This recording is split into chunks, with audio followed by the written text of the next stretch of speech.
Hello, away we go. Oh, it's such a great day today, guys. Happy free agency day here in the wonderful world of Backbreaker Gaming, Backbreaker Media. Sorry, I got so excited I forgot to turn my lights on. It is July 13th, also known as Trade Day here. Or not Trade Day, what am I thinking? It's the free agency day here in the NHL. And, yeah, it sucks to be a Calgary Flames fan right now. If people haven't heard, their star player, Johnny Gaudreau, took less money to get the hell out of town, which doesn't hurt my feelings one little bit when it comes to dealing with the lovely city of Calgary. He went to Columbus, of all places. Columbus, Ohio. Like, don't get me wrong, there's a few good wrestlers from there. I just can't remember any off the top of my head. I know there's some good ones from Dayton or Cincinnati, but Columbus? Whatever, it's fine. My Oilers ended up getting everybody that, well, most of what they need right now. Still a few holes to get, but we got a goalie. First time in years we've had a goalie. We also got Evander Kane re-signed, which could get interesting because of the lawsuits going on right now and whatever, but that here nor there. And then, the Ottawa Senators, my God, have they cleaned up. They got Claude Giroux today. They got Cam Talbot in goal, which, if you're in Edmonton here, you know that Cam Talbot's more than worthwhile being a goalie that you want. And yeah, on top of that, it's the second day of Prime Days here in the wonderful world of the internets. I know I picked up a couple things for stream here. Hopefully things will be a little brighter here starting next week. Found some of that on sale, as well as probably going to end up getting a new monitor so I see you a little better here as I'm reading the chat here. I don't know, it's weird. If you get a curved monitor, it's actually easier for you to see around the corner because you're actually looking in a circle versus a flat screen. But either way, just to let you guys know. Oh my God, makeshift. Absolutely. The Wings and the Senators, to me, are two of the biggest players that they've picked up that picked up their game this free agency period. They fixed their goaltending problems, I do believe. If 97 and 28 could join the Wing, 29 you mean, but yes, I understand completely. But you can't really, well, the rumor is Kadri might be looking to go there, and that's no small change there either, right? You know, I'm really liking what Detroit's doing now. They're finally just... Yzerman's finally said enough is enough, and let's get ourselves out of the cellar. And I think... I know it sounds morbid, and I know it sounds bad, but... maybe it was just Eugene Melnyk that caused the Senators not to open up the purse books and get going the way they do. But let's all show a real big cheer to the Calgary Flames fans. Oh!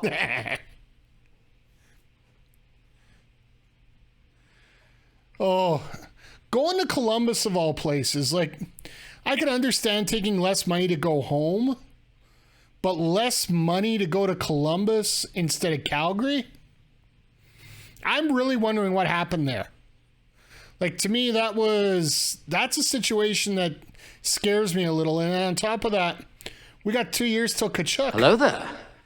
JJ, good to see you here today. Sorry, we're getting a little bit of hockey talk out here before... we get on to the show tonight, which is going to be jam-packed as well. So, it's been free agency day today. You didn't... it just got announced just under an hour ago. Frank Saravelli announced that Johnny Gaudreau has signed with the Columbus Blue Jackets for, I think, 7 times 9. It was less than what he would have got in Calgary. That's all I know for sure. I think it's like 7.5 or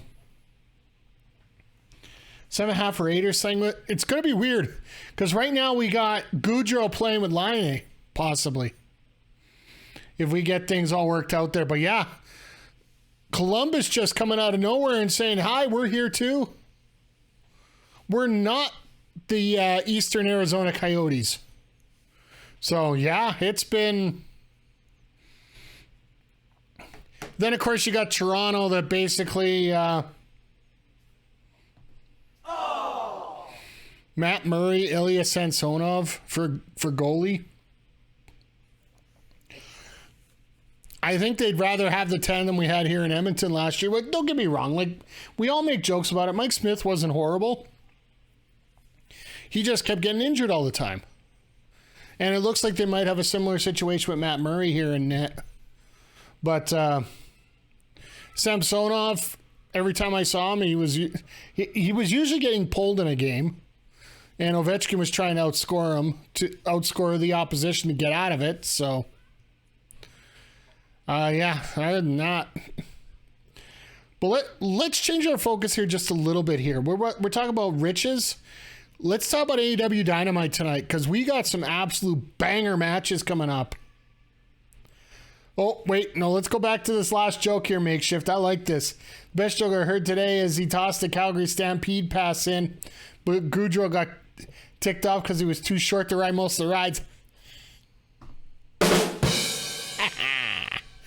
I like it a lot. Yeah, it's been pretty damn awesome. But tonight for Dynamite, we got the UnAmericans colliding in Claudio Castagnoli and Jake Hager. If you weren't familiar with that, that was their tag team in WWE. We got Warlow taking on Orange Cassidy for the TNT Championship. It's weird that they're putting a face-on-face match right away here for the TNT Championship. One match that is not being talked about a lot, but I think is going to get over quite a bit here. Anna Jay Serena Deeb. That's coming up. I guess it's the women's section now that they just got here in times of hockey talk. Jagger.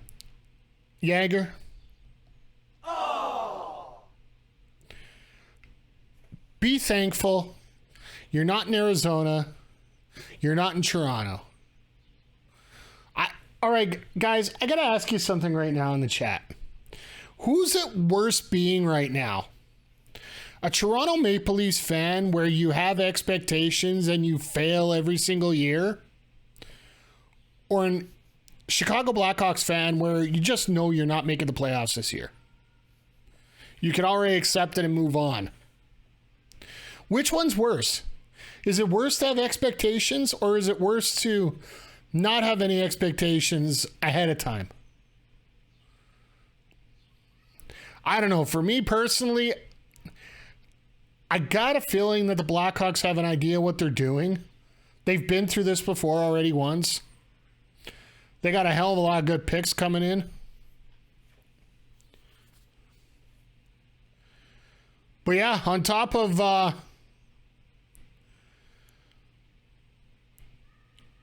I didn't even mention the main event we got here going on tonight with the triple threat match for the Tag Team Championships. I know nothing of what I talk about. Yeah, I'm sorry.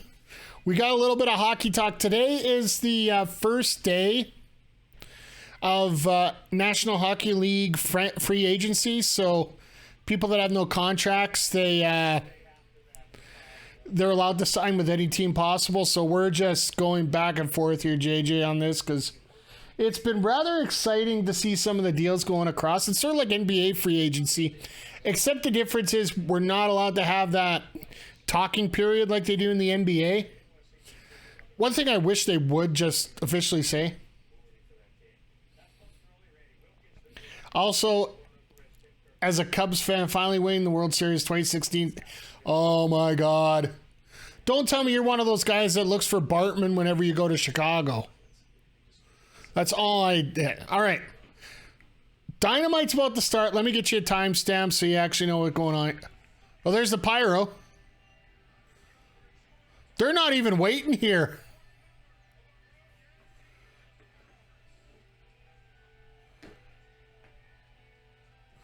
They're not even giving us 5 seconds to actually, you know.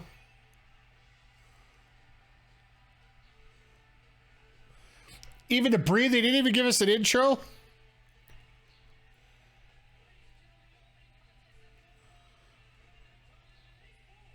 No, you're not that crazy? Okay, good. I know being here could possibly mean that you are a little bit crazy, but, you know.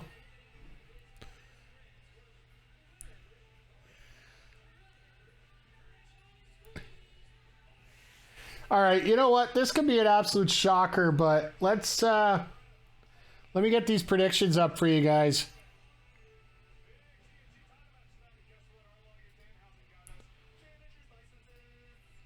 Ha!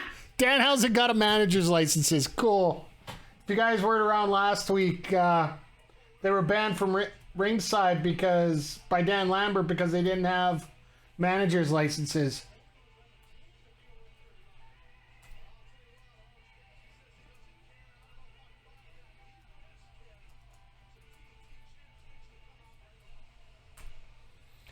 He's had this music here since Forbidden Door, I do believe. I'm going to throw 5 minutes on here just for the heck of it anyway. If this doesn't go 5 minutes, I will...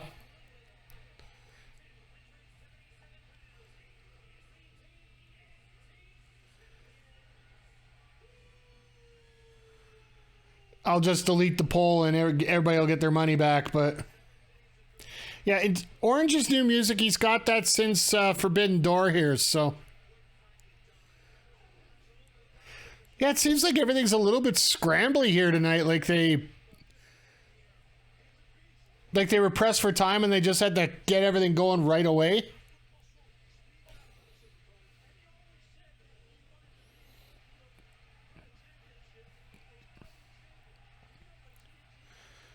Well, the one thing I'm happy about is the fact they're not wasting time. They're getting Wardlow right back on TV right after winning the championship, right?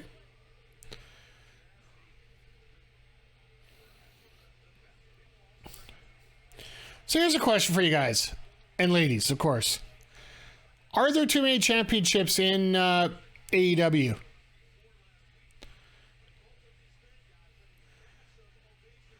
In a way, I don't think so, just for the fact that, sort of like in boxing, everybody's got a championship title. Makes every match seem a little bit more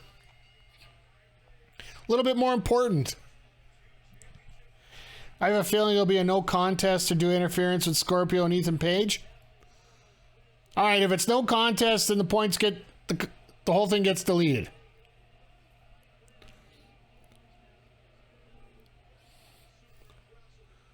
Either that, or I'm guessing everybody's going to pick Wardlow, and I'll just throw him right back at you.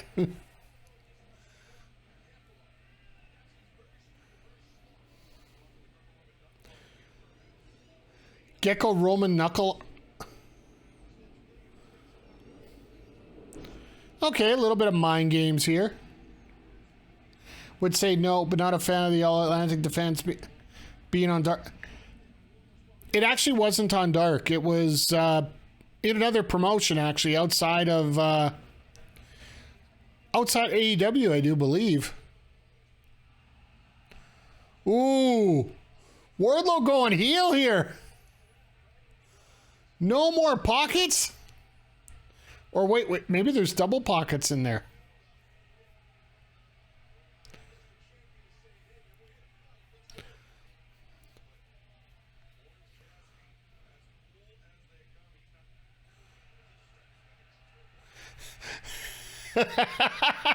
Attaboy, Orange. Oh, this is hilarious.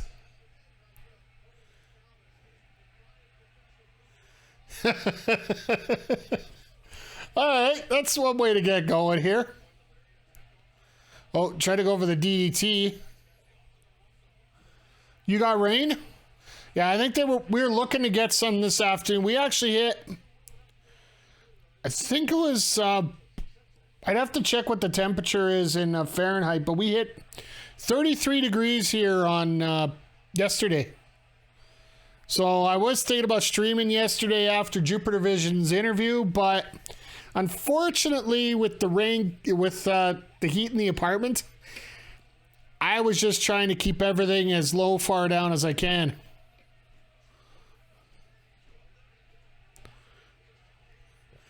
The hell? Chuck Taylor bringing in a chainsaw? A freaking chainsaw!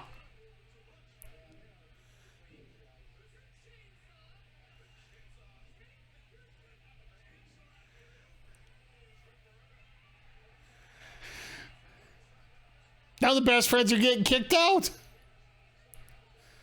That does not look well for your manager's license, boys.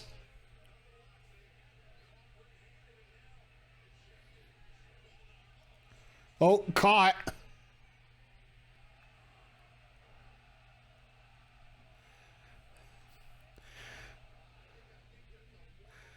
Oh, I wonder how much he's selling all it. Oh, God. Wardlow's like, yeah, I am a little bit upset about all this.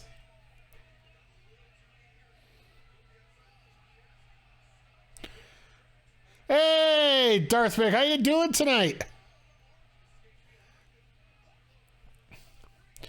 We were talking a little bit of NHL free agency before we started here, and then now we're just into this TNT title match. Like, Orange is actually showing up about how good he really is.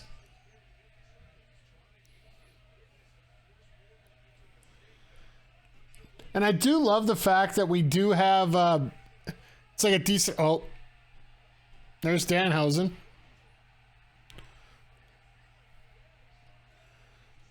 He wasn't here to do anything.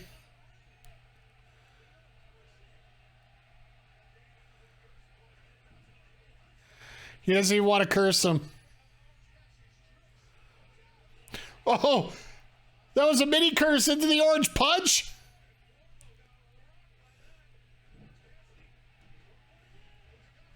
Oh no, that wasn't good. Jesus! That belly to belly throw over the top. There was some extension on that.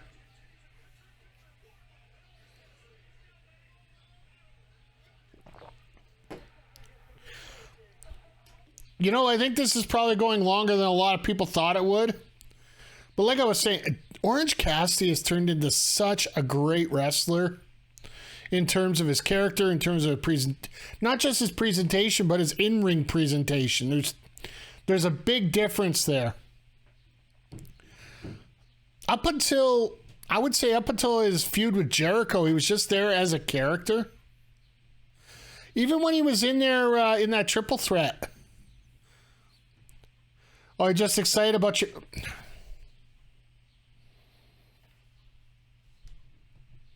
I just saw your...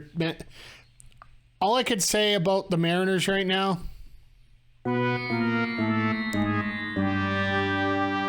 Because I'm a Blue Jays fan and you just swept us 4 straight. Yeah.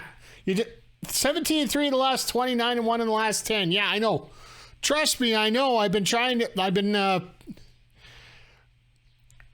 Hey, Andrew, good to see you here. Bucklocks 27, good to see you here tonight. Great to see everybody in here tonight, by the way. If you guys haven't heard, the Blue Jays have fired their manager, Charlie Montoya. You can already see the difference in the game tonight with the new manager, John Schneider. I think they had 2 stolen bases already. And, yeah, what I was getting to the point of knowing about the Mariners like that, tomorrow night for my stream, it's the show YEG Baseball League that I'm in. Well, it's a special stipulation week coming up this week. And, Orange going up for a suplex. They should have had it held up for the entire commercial break, but I digress. We are going to be... Our teams have to be comprised of members of the last place teams in each division. Time to bring back Cito Gaston. Wouldn't surprise me, but Schneider... Here's the thing. Schneider reminds me, in terms of his curve right now, a lot of Jay Woodcroft. And Sheldon Keefe, if you're a Toronto Maple Leafs fan. He came up and won, actually, with people at... as they were moving up the ranks, like in... I think it's single A and double A. They both won the league championships together, like as a group, right? So I think Schneider might actually be a good choice there. We have been fired. I think we're undefeated during all of our suspensions. Yeah. Now you just got to catch up to the Astros to make a game time art upset, which I would be more than thrilled about that. But I think you're, what, 3,000 games behind right now? Hey, whoa, wait, what? I'm back. All right, Darth Mick. Thank you for the resub. I do appreciate it. And you know what? Right now, I can't doubt you. You swept us in a 4-game series. But wait to see what happens here. If the Mariners can fight their way up into a wild card position, I would love that.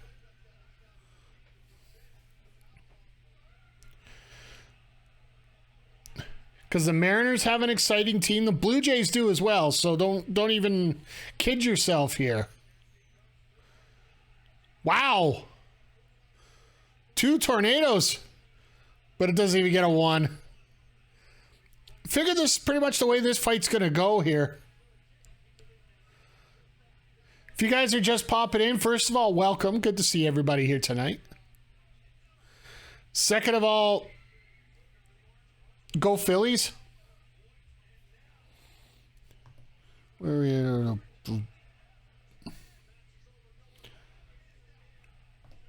I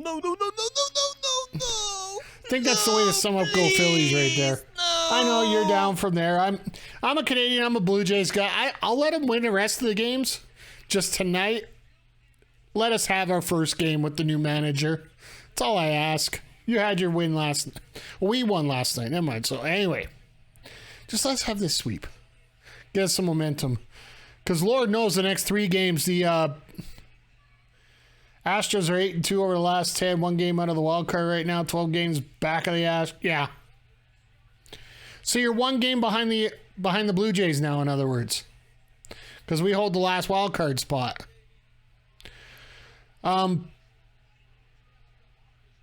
If you guys haven't heard the other big news, the Kansas City Royals. Hey, Zodiac, good to see you here tonight.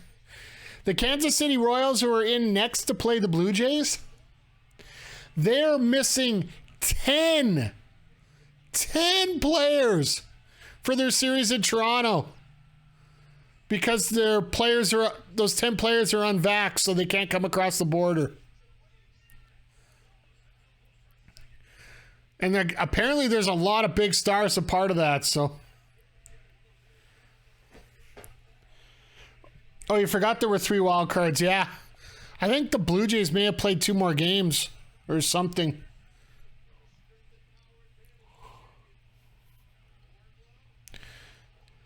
It really does suck that, 10 players can't come across the border to play against the Blue Jays, but the way the Blue Jays have been playing, I'll take it. No way.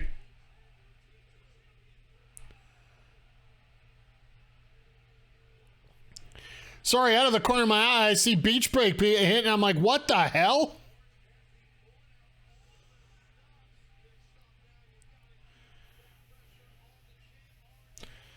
Beating the Nationals right now. Well, I'm sorry. The beating the Nationals is the NHL equivalent to, well, probably what the Flames are going to be this year. Just. Oh, no, that's it. Wardlow just said, nope, we're done. Get you guys those points back here. Wardlow knows he's been in a fight in this one.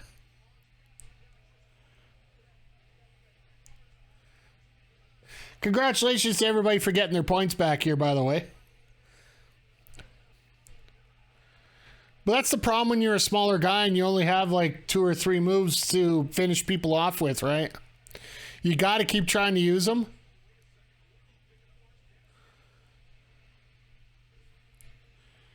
Different sport, but it's also crazy that Djokovic won't play the U.S. Open.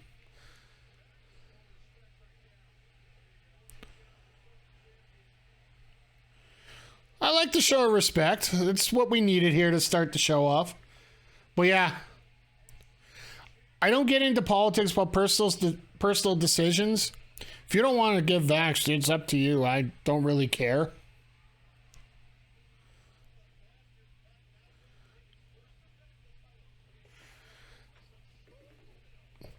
Oh, they're showing the All-Atlantic Championship being defended.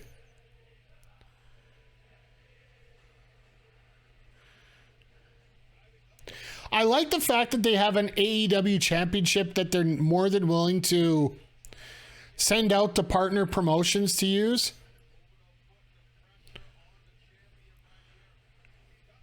We'll get back into Djokovic here in a second, but okay, that was quick.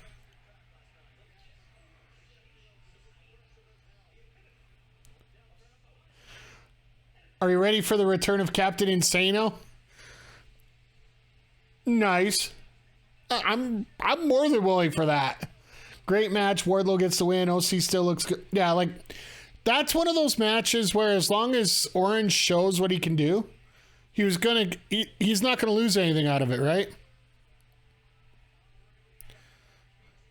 Jericho looks so suave and debonair tonight.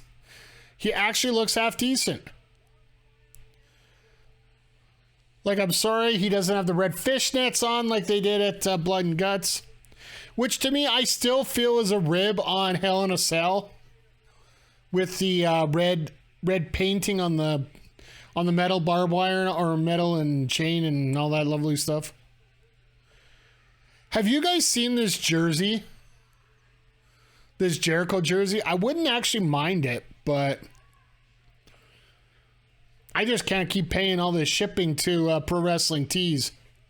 If they group some of this stuff together a little bit better, I'd be appreciated.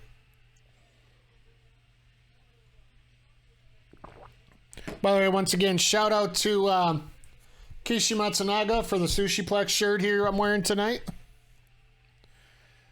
I thought maybe he was going to come out with Hager, his buddy.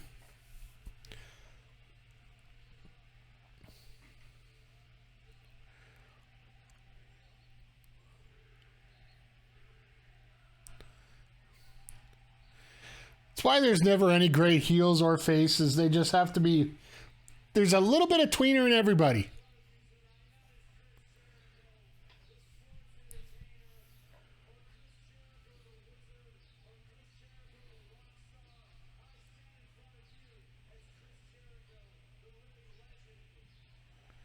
The living legend, okay.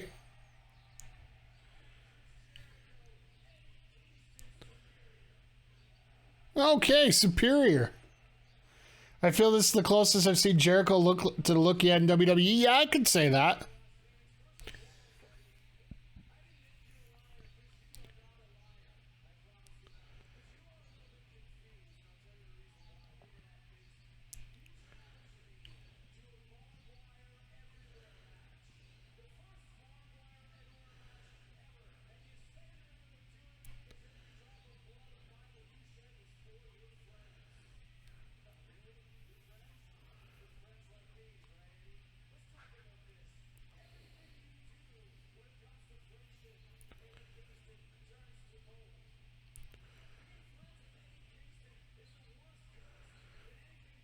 Well, he's actually right to a point because there is a report that Santana and Ortiz are on not so great terms with each other. So Jericho is right a little bit here.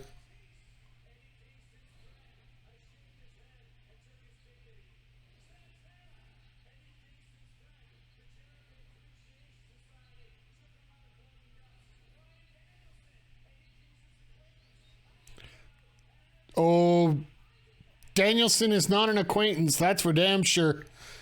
Kingston tried to pour gas on him and light him on fire.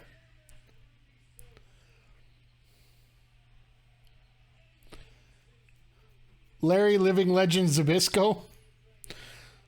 Jericho looks like Leisure Suit Larry more than anything here tonight.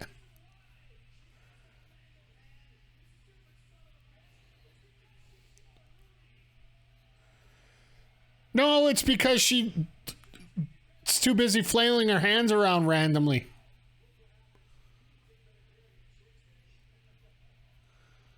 Oh no.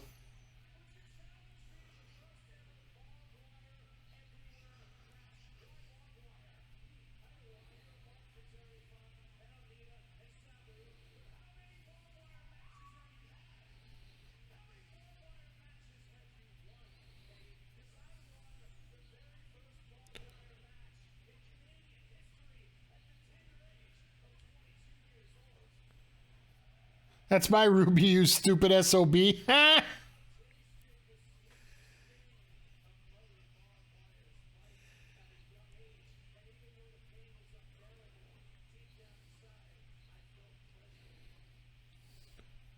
I'm trying to figure out this 22-year-old Jericho getting the barbed wire match. I'm going to have to look that up.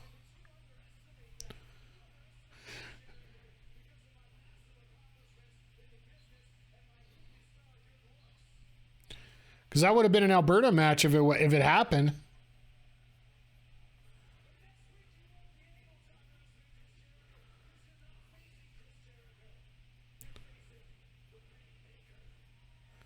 Oh, goody.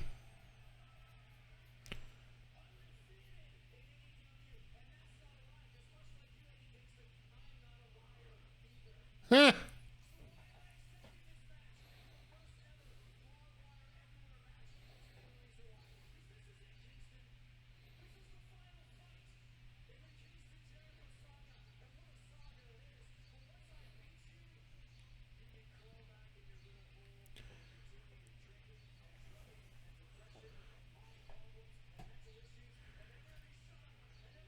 Wow.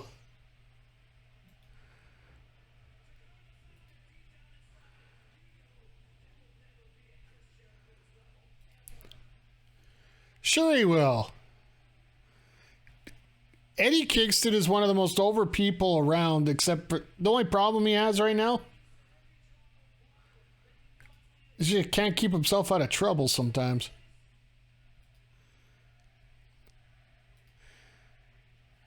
All right. Eddie's there. Nice.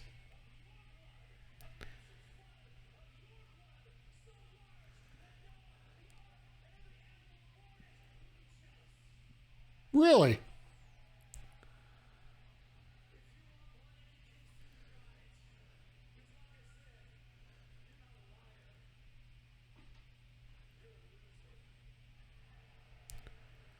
Didn't Jericho lose to Kingston?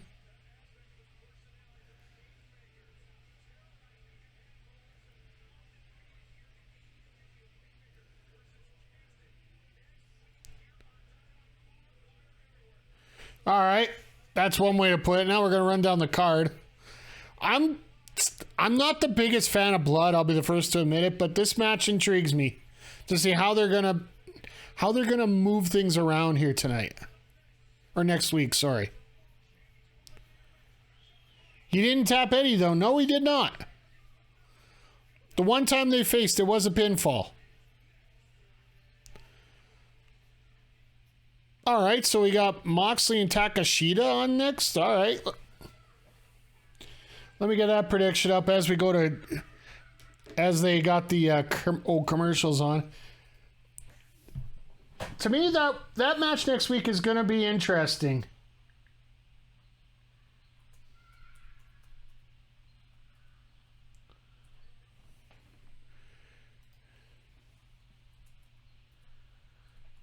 Because really, what else can they do to tell in this story here that hasn't already been told? That's the biggest question I have about this.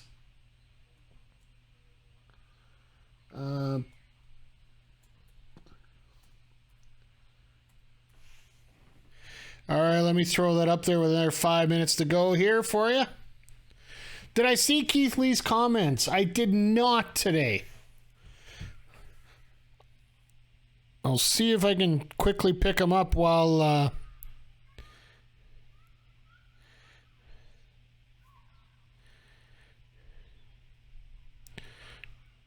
Stupid Twitter. There we go.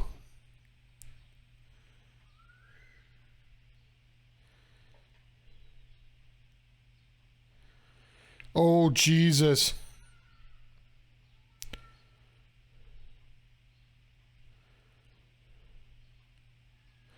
Got some very less than stellar news today. No matter the match results, tomorrow's match belongs to my two brothers. That's all I can do until I return. Love you, boys. Oh.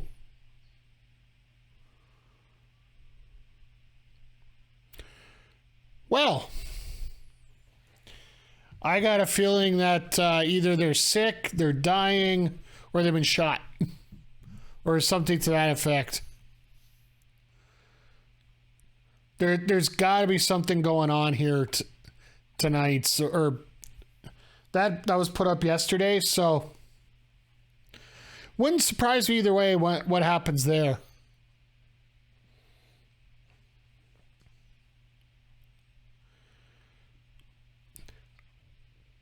It's not very fair to speculate overall as to what could be happening.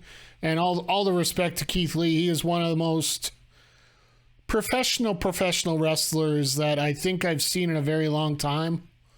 Especially with all the crap that he's had to go through.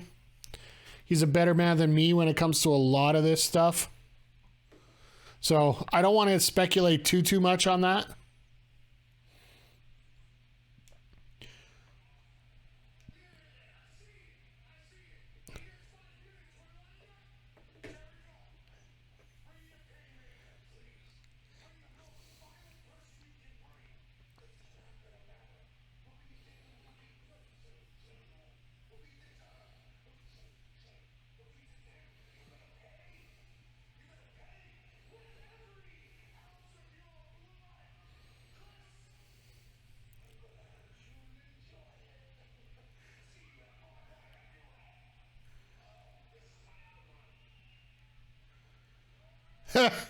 All right. I love how Kingston has an ongoing rivalry with the cameramen and the backstage staff. He just thinks he's being disrespected everywhere. Like, it's not even comparable about how much he's getting disrespected.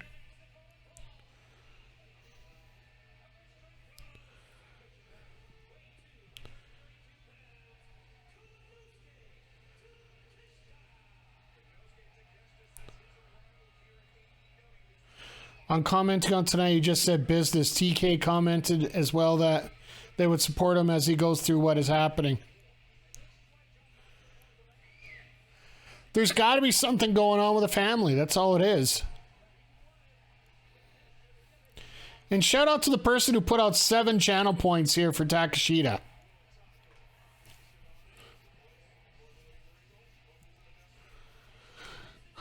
But yeah, when it comes to what... That's all I'd want to do personally. I want to make sure I support Keith Lee any way I can. He's like I said, he's one of the good guys. There's some people that you look at when you go out there and you want to support, but exactly you don't feel comfortable about what he's doing to himself. So, and if you guys haven't realized, I'm thinking about Jeff Hardy here in this case. Like, don't get me wrong, I don't wish anything wrong with the guy, but he's one guy I just can't get behind anymore. He's got charisma for days, but it's one of those you just can't look past what's going on outside the ring that I really can't get behind him anymore. My personal opinion, I hope that he gets all the help that he needs and stays the hell away out of a wrestling ring. If he does a legend spot somewhere, fine. But I don't want him around as a full-time talent anymore. Addiction is a hell of a thing. Exactly. And the biggest problem when you're dealing with addiction is you don't know if you're really over it until you're confronted with it. Hell, I was addicted to, in a way, I was addicted to wrestling for years.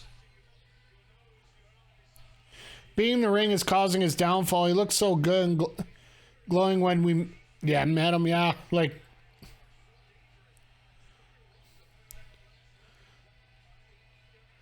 the biggest problem is when you're faced with the situation, do you change anything about it?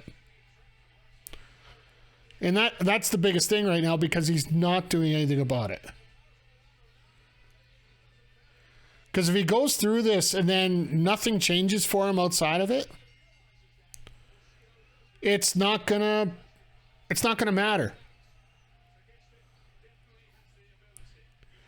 And I only bring this up because Moxley's here as well. Like, Moxley had a problem and Moxley's dealing with it. And there were some significant changes he made in order to fix himself.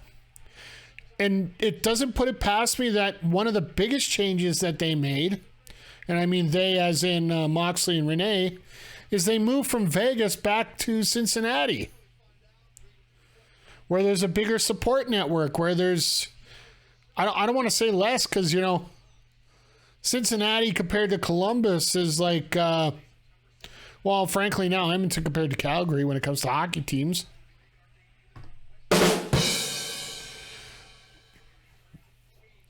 He could be good for months or years, then one mistake and it all falls apart. Exactly. Life is all about what you do in the face of adversity. Lord knows I'm terrible at it.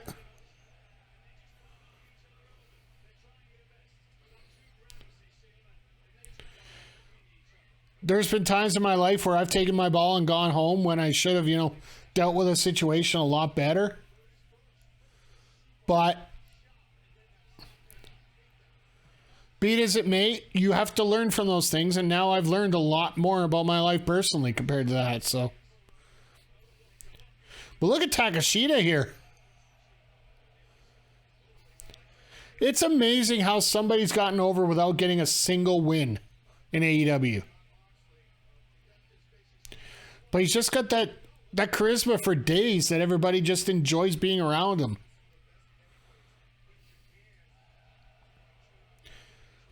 And the fact that he's taking all these bookings in the States and really trying to accept the American style right now.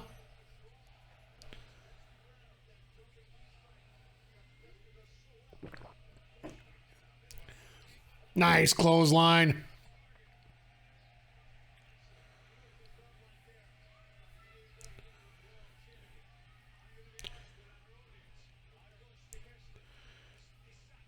I will say this, compared to like WCW, compared to WWE, AEW really knows how to put over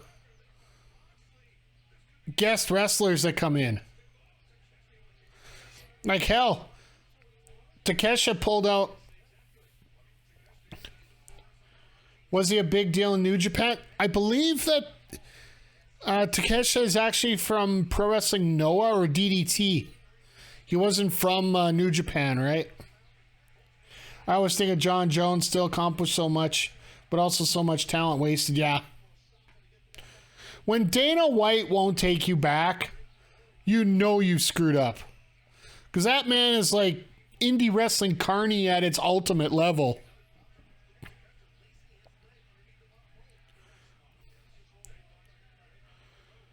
Like, I'll be straight up. Like, I would say a good 70% of wrestling promoters, especially at the indie level, if you can make them money, they'll overlook a lot of stuff. Good promotions don't, because they know they got it. Is Takeshita not AEW full-time? No, he's not. He's... Wow. That was a shot. No, I believe he's on what is commonly known as an excursion.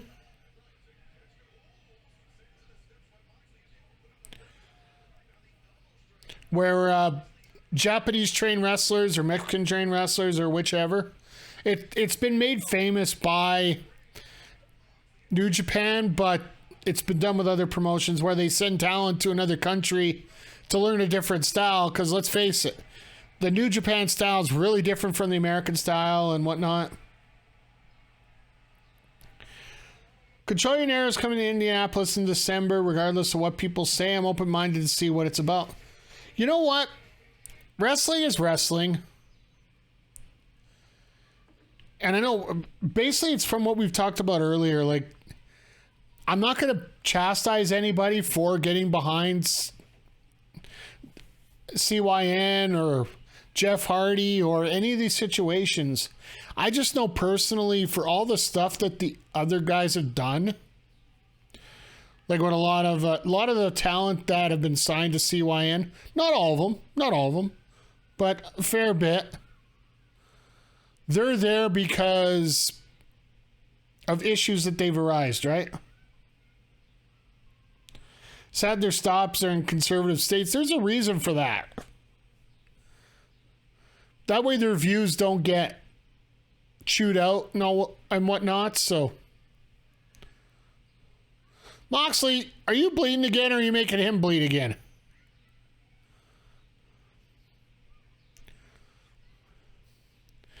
The more that there's blood in a Moxley match, more makes me think that's the real reason why he left WWE.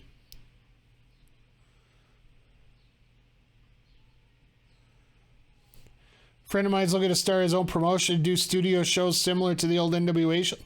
You know what? Like, the NWA, like, even the way they're doing it now, they are doing studio shows right now. And it will work. It's Takashita that's bleeding. Okay. Down with the cover. Ugh.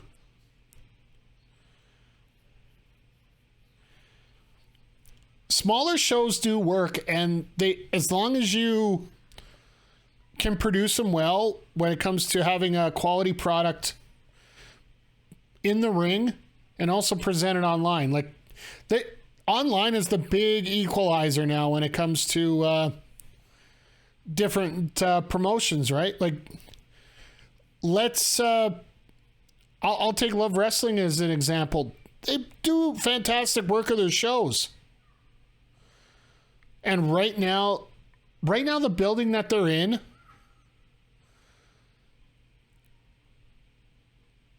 I think the capacity for it is roughly 300 people. Now, 300 people isn't going to pay the bills unless you're paying $100 a ticket.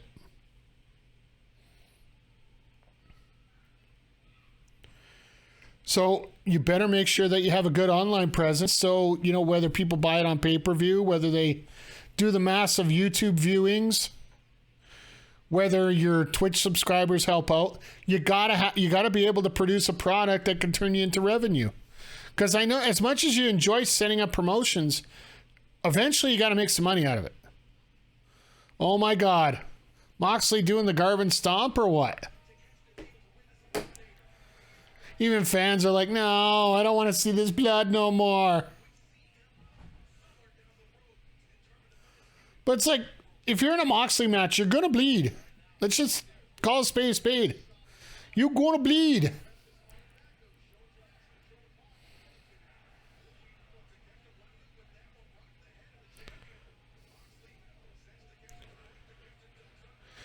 Whoa! That was interesting. A little different lariat compared to a lot of people. Oh, that face is going to be a meme somewhere. That scowl with the blood on the face. That reminds me of the Britt Baker one. Oh, I technically live in a conservative state. Abso-freaking-lutely.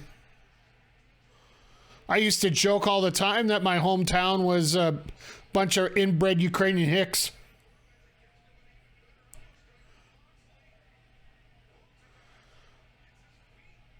Doesn't change my thinking of what I believe, but I do believe like when you come around and see it, yeah, you do see a lot of that stuff. Oh my God, Brainbuster. The only reason I could think Takeshita could actually win this, am I an uneducated redneck? No.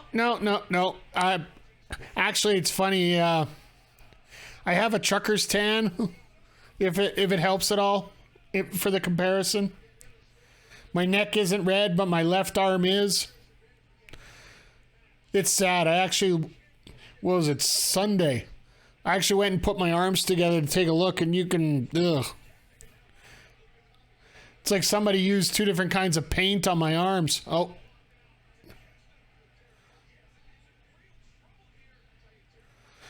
That arm bar is in deep.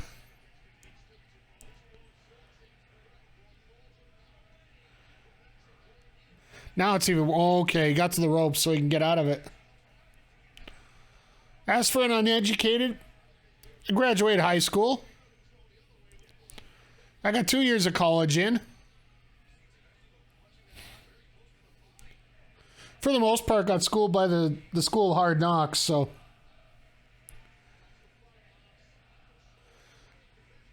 But I also have to counter that with the fact that I've been a referee for 20 years. So, you know, all referees are dumb idiots, so.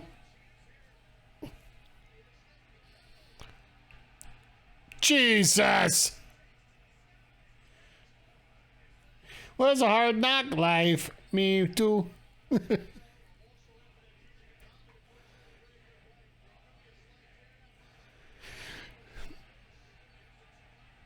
All right, looking to finish off Moxley. Could he do it?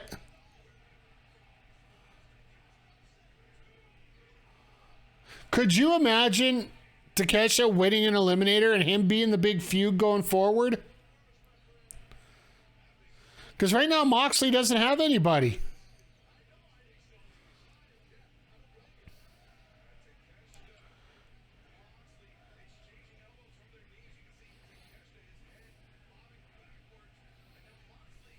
Moxley just lining in those shots.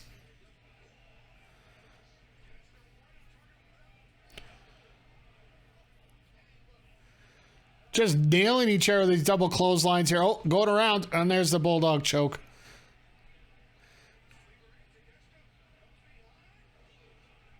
Wow.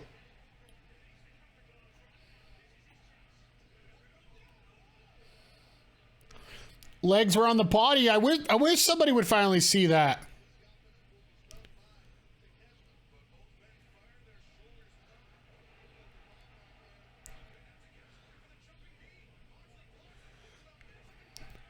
Oh, that.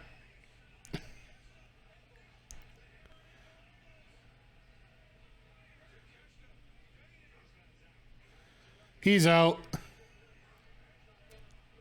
What?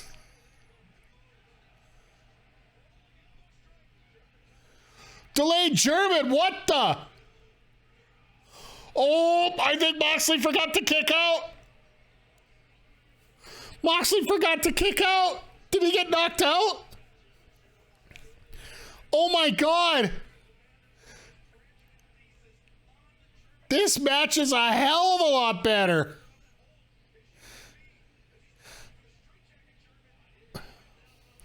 Well, that's the way to break a straitjacket German, that's for sure. A lot of heads. Did you win? Not yet, JJ. And I think you're done.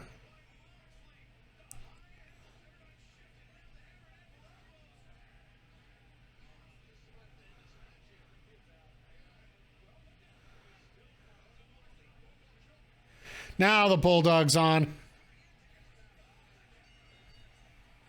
That was like 2 point. Well, no, that was 3. Let's not even kid ourselves.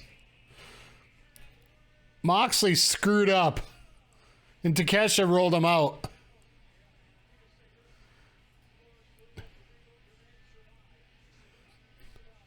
Sorry about the 7 points you lost, JJ.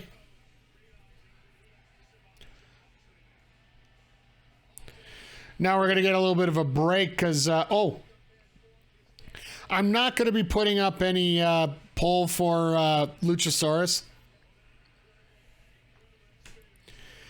Because we know that's going to be a squash for the better part of anything.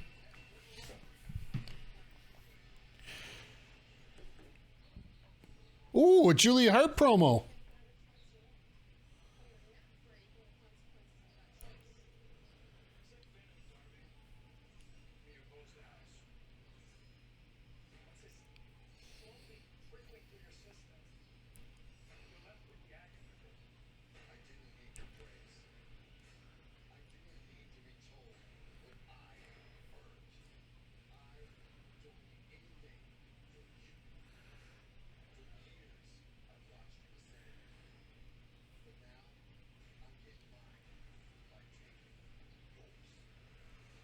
Really? All right, now we're getting Brody King and Darby Allin, which... Wonder when we're going to get that. Julia Hart gets to speak. Well, Julia Hart actually got to work on Dark this week. And she's got a really weird submission. It's sort of like Rings of Saturn with a headlock in the middle. It's actually really cool. If you guys get a chance, go check out Julia's Twitter. The submission looks really good. For somebody small like that, you need to get a position where you can stretch somebody into a knots to get them to submit. Mr. CLB. Like, it's funny. The psychological games that Christian is playing,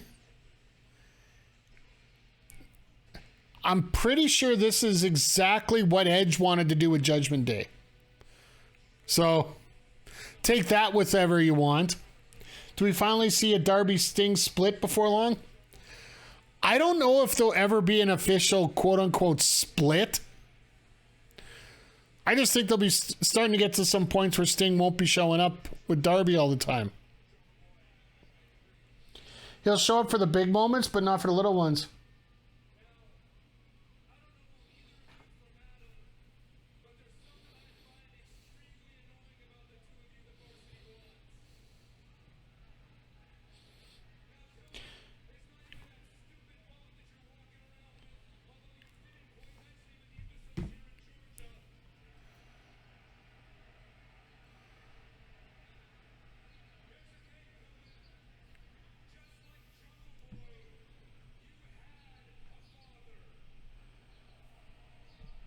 Oh.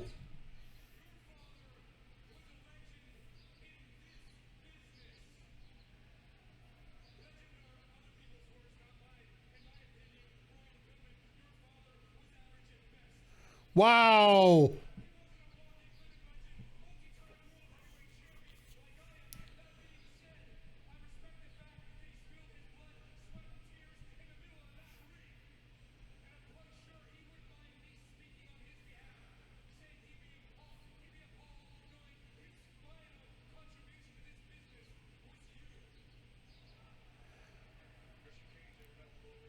Well, Pillman getting serious.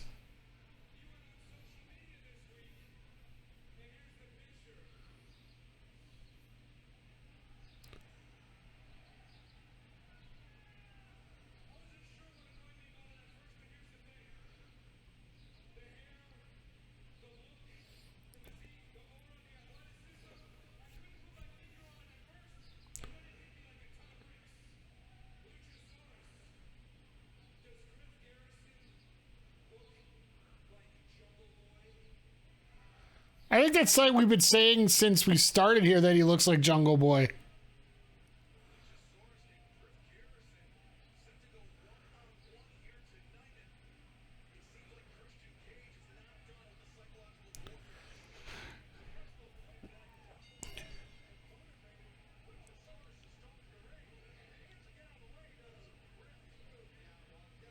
Well, I got to give a little shout out here to Brian Pillman Jr. He was out in Calgary just this past weekend with Dungeon Wrestling.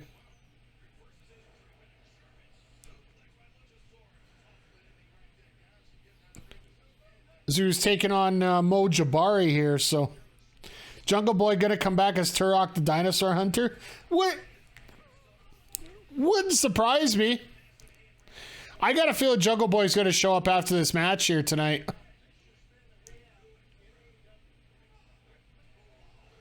All right, well, that's it for Griff. So I'm going to write him off. Well, let me get back to the question here, Darth Mick. Sorry, I missed you there. We need to see Christian Luchasaurus mess or attack Anna Jay. I don't think they're going to pull the Anna Jay card quite yet.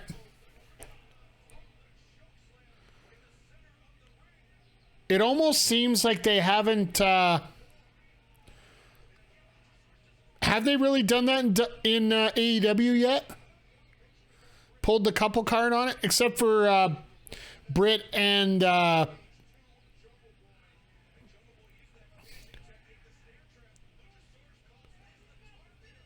All right, well, that was rudimentary.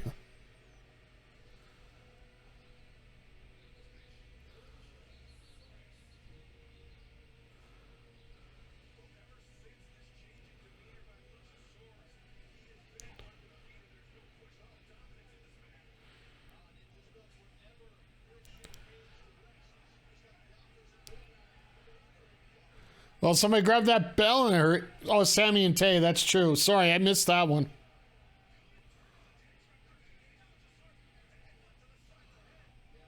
And, of course, Pillman's going to eat it. Oh, no. We got a tandem power bomb coming. Tandem choke slam. And the table doesn't break. Do it again.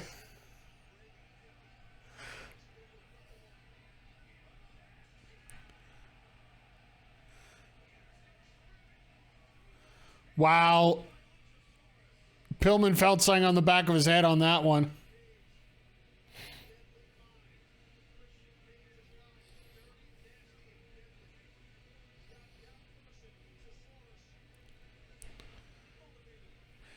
But seriously, if you look at this and look at what Judgment Day's been doing, don't you see the similarities here? Oh.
That's great. He's Kip and Penelope. Okay, yeah. You guys got it. Yep, they're using couples. Sorry.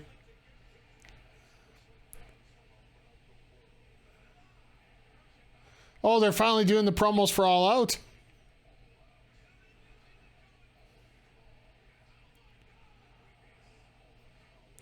I do love the fact that every AEW pay-per-view pretty much seats that are available get sold out pretty much instantly. I want to hate Daddy Magic, but it makes you laugh so much. He's like that annoying gnat that just has a smart aleck comment every time you say anything, right? He is... It's such a genius act that those guys have. I'm very happy to see it. Now... So yeah, going back to it, yeah, I don't know if they've ever,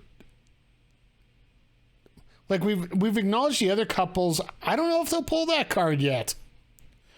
I will say this: if they're gonna pull it, save that card for as long as possible, right? Because actually, Anna Jay might be the reason that Jungle Boy shows up, right?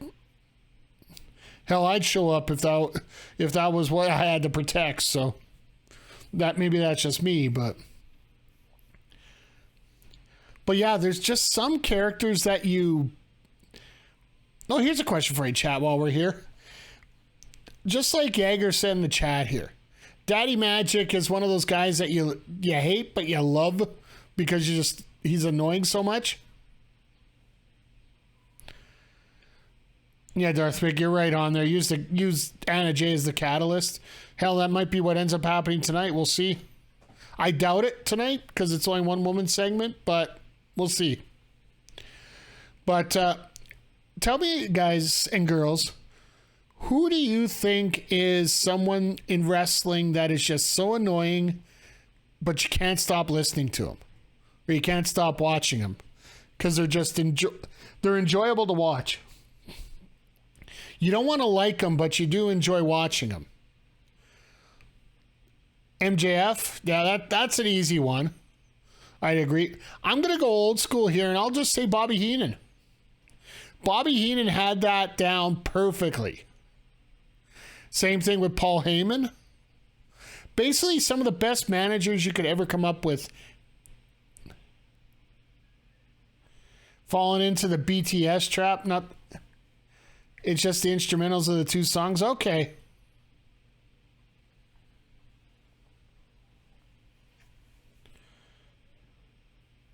Jim Cornette, yeah. Like, when you're talking about a good manager, that's exactly what they're supposed to be. In terms of wrestlers,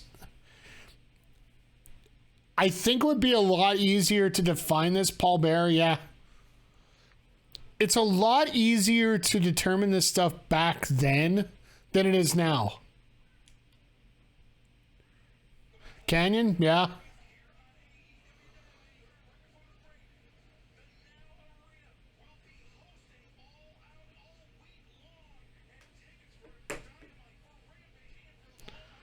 Well, Friday's become a very busy day now for everyone. I really wish they would go to a bigger venue. Chad Gable, that might be your best bet right now. Drew Gulak. But for the most part, it's probably a lot harder to determine this stuff now than then, because the talent is just so much better now. Uh-oh.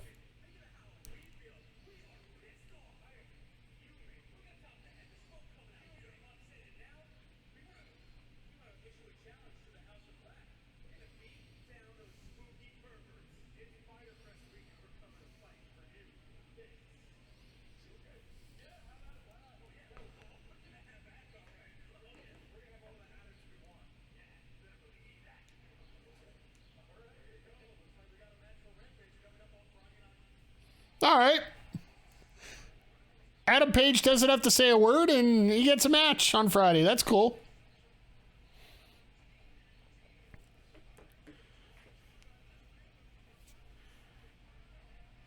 Because I shouted stream of Smoky Mountain Wrestling last year, I can watch Cornette. Yeah. X-Pac. I think X-Pac's I don't know.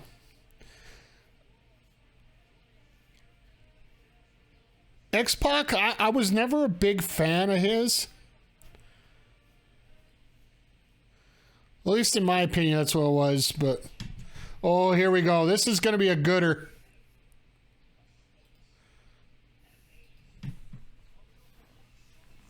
The Un-Americans about to explode.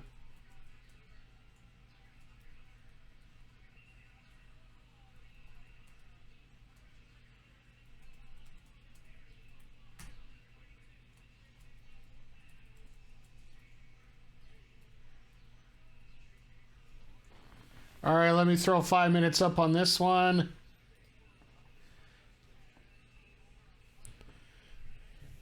Oh, Hurricane Helms and the Hollies? Yeah.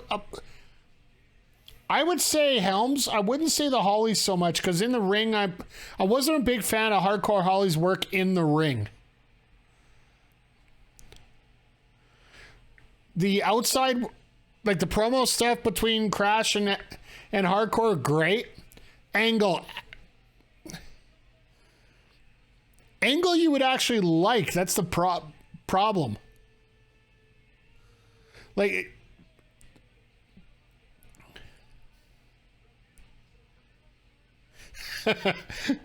looks like they were going from a fist bump to a hand grip to a handshake. Nice.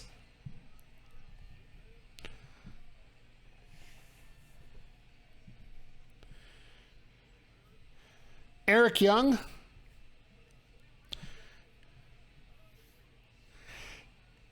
I love all these old school picks here, guys. Like Drew Gulak and Jake Hager, like those are just not sorry, Chad Gable, not Jake Hager. Sorry, my bad. I'm seeing Jake on this. Jesus!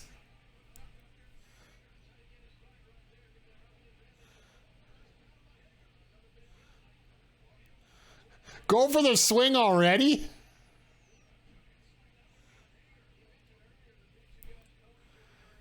Yeah, there's no fooling around. Oh, my.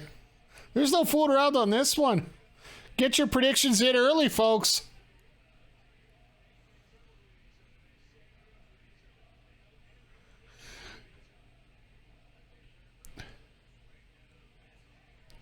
I will say one thing. If you want to get Hager motivated, this is one of those guys that he's going to be motivated to fight.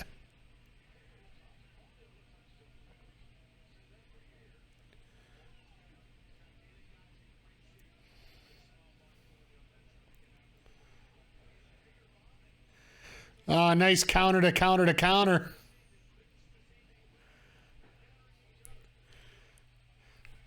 God, do I love a story. Sorry, I just get taken away with great stories, guys. Is it the Swiss 1-9? Oh, yeah, baby.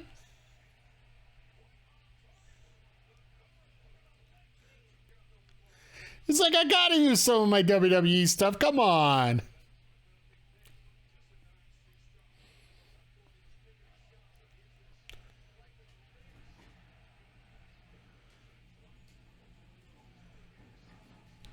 This is going to be I just love the physicality that both these guys can just unload and they don't have to worry about it.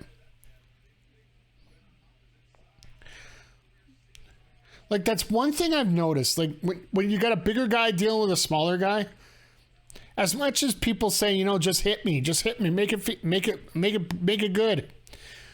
When you're trying to hit somebody that's a lot smaller than you, you really don't want to. You don't want to overdo it because you might break someone. You're not going to have to worry about that in this match. Ha! Regal said it perfectly. I love watching big men knock the stuffing out of each other.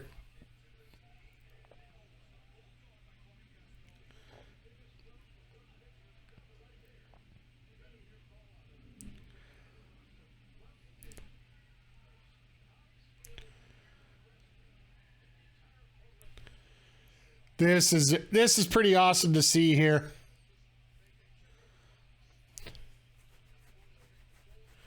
But it's really it speaks a lot to the talent that AEW has, the fact that they can still have a guy like Bryan Danielson go on the shelf and just all right, we were going to bring him out 3 weeks later, so we'll just bring out Claudio now instead. He's basically getting two more he got an extra 2 matches that he wasn't supposed to have. Because it wouldn't have surprised me if they would have debuted Claudio. They probably would have debuted him at Death Before Dishonor as a special guest, but because of what happened, they throw him in. They give him about 2 or 3 or 4 more matches.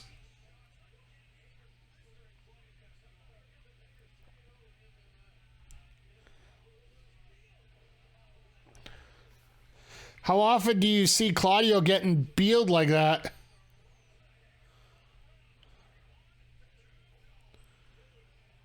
Is that Kip Sabian in the red shirt, red jam, blonde wig?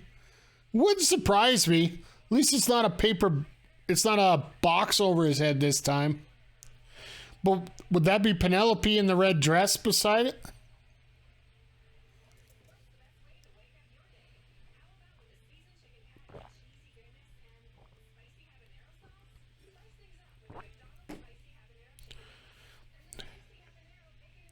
I saw that person in the crowd earlier. I just couldn't 100% tell who it was. It would not surprise me.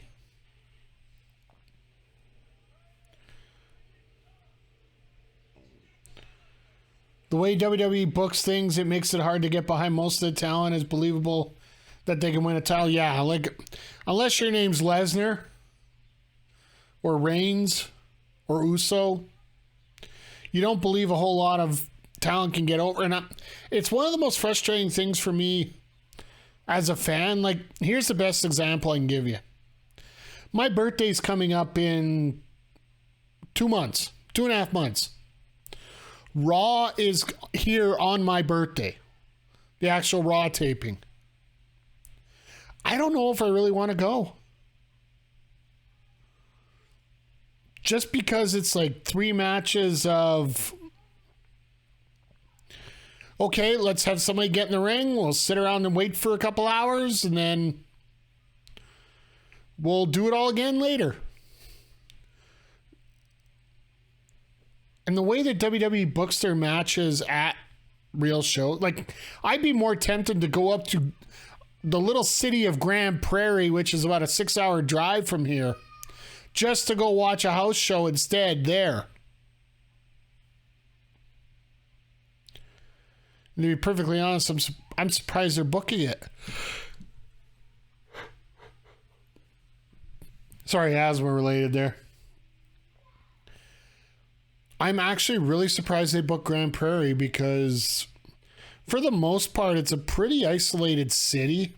It is a city, don't get me wrong. I just don't think they're going to attract much of a crowd to it. But what kind of crowds are they expecting now? That's a problem. Ring entrance, promo, backstage promo, commercial, then 5-minute entrance, 3-minute match, commercial. Yeah. And that day is like in that middle slot in the calendar. Like, do they really have that much to show off at that point? Because typically the pay-per-view might have been the day before. I haven't checked their pay-per-view schedule, but their excuse for canceling the Edmonton show before the last one that they had was the fact they thought that their equipment wouldn't be able to get out of there because of the weather. Because we were supposed to get the go-home show to the Royal Rumble here in Edmonton, and they didn't think it would get to Minnesota, which we call complete BS. We're pretty sure it was because the restrictions were still in place at that point.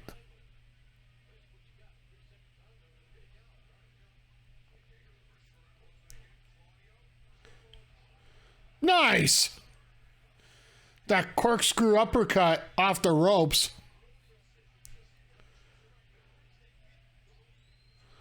Ramsberg, what are you doing? Just randomly waving your arms in front of wrestlers? Hello? My head's face down, but I can't see you.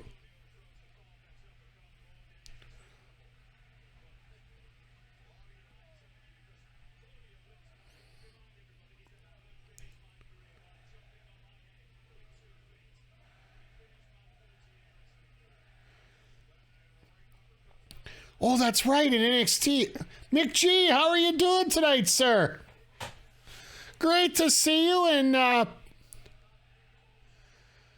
I hope that allegiances have been changed in the NHL from Maple Leafs to Senators as of, after what happened today.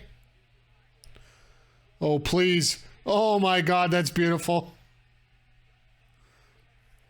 Just watching AEW as well? Yeah, it's actually a really fun episode tonight so far. We haven't had anything too... How do I put this? Yes, I forgot. I'm sorry, you and Adam. You, Adam, and Andre are all Habs fans. I would still recommend possibly, making your secondary team the Sens or the Oilers, but I'm actually happy at what the Habs have done so far. Until they figure out what's going to be happening with your Mariners win again. Well, you're playing the Nationals, so that's about as close to the free space in the bingo cards, right?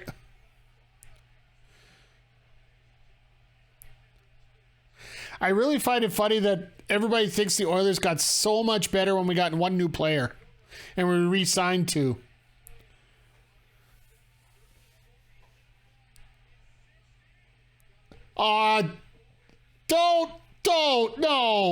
No, Excalibur.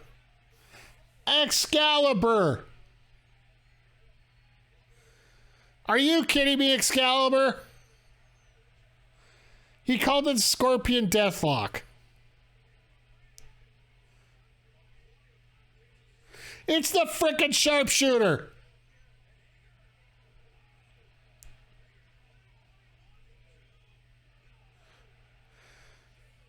Sorry, Rock Bottom ain't gonna do it either. When Claudio does it, it's the sharpshooter. It is not the Scorpion Deathlock. That move is not patented.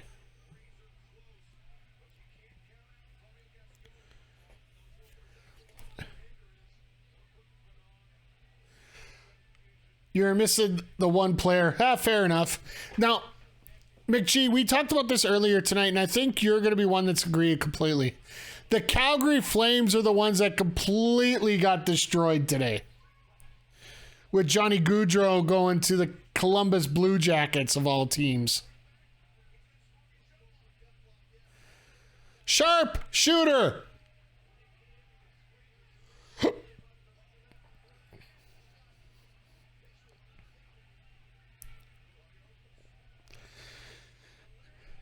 Oh my God. 100% they're officially back on the rebuild? Yeah, I would think so. Rico. Atta boy.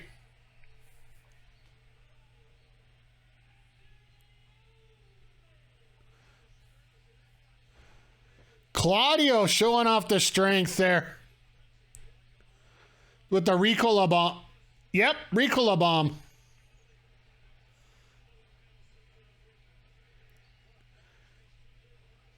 Of course, they can't call that. Doesn't the sharpshooter go over one leg differently? But no. That was one of those big, let's make up a story so we can cover something. It's the same damn thing.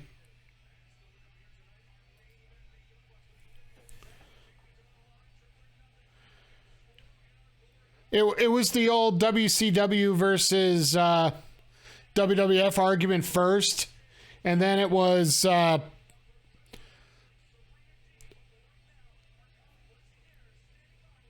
when they were both there, it was just the argument of who had the better finisher. I love how Warlow has the F10. Oh.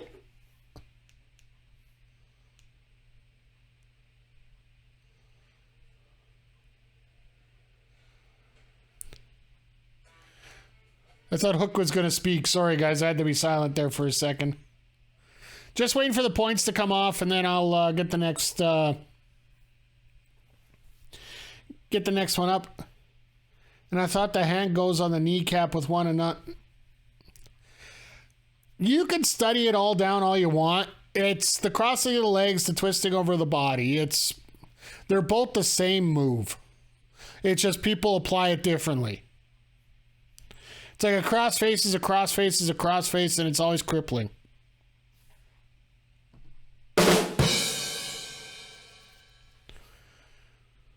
But, yeah, that was a dark joke. Sorry.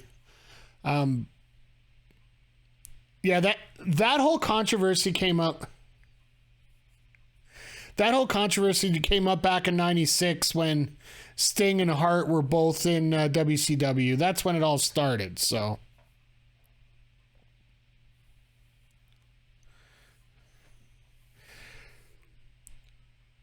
The thunder you heard gave you false hope. Yeah, I know we were supposed to get a lot of rain here today too, but I don't know if it's actually coming today. So I'm only saying stuff because I remember in high school and the Monday Night Wars here. That was exactly it. The Monday Night Wars, that was all it was about. Who has the better move? Is it Bret Hart? Is it Sting? Well, what's the difference? Well, this guy does this. Well, this guy does this. And let's see who. It's not a sharpshooter. It's a scorpion deathlock. No, it's not. It's a sharpshooter. And I'm like, here's the other reason why it's a sharpshooter and not a scorpion deathlock. He learned it from T.J. Wilson, Tyson Kidd. He didn't learn it from Sting. He learned it from the man who learned it from the master. So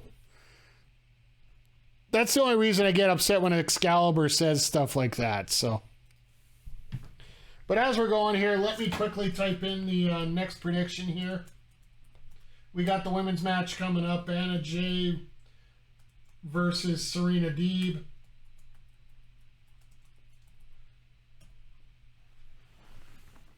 If I do it now, that way we get 5 minutes on the clock and there's still...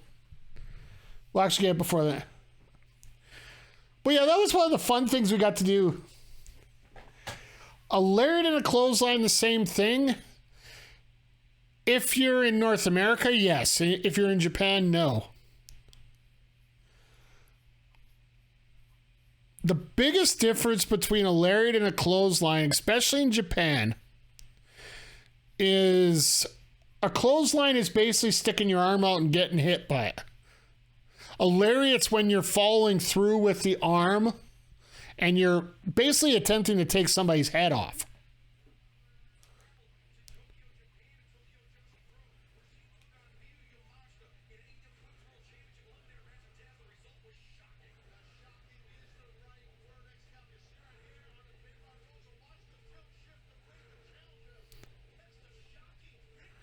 Oh my goodness. Our grass is brown and our spigot is inside in the basement. Well, get it out there. Jeez.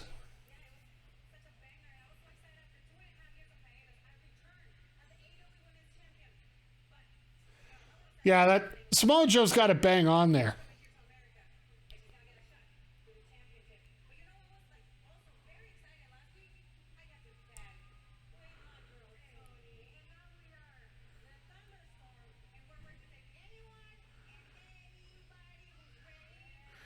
All right. Britt's back. Britt, you're missing a piece out of your jeans.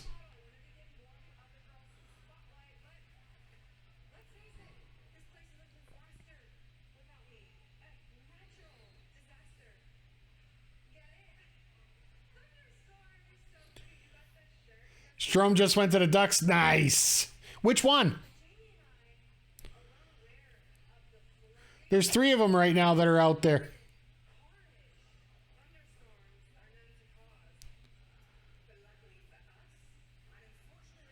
Orion? Okay. I think Dylan's the other one that's had NHL hours.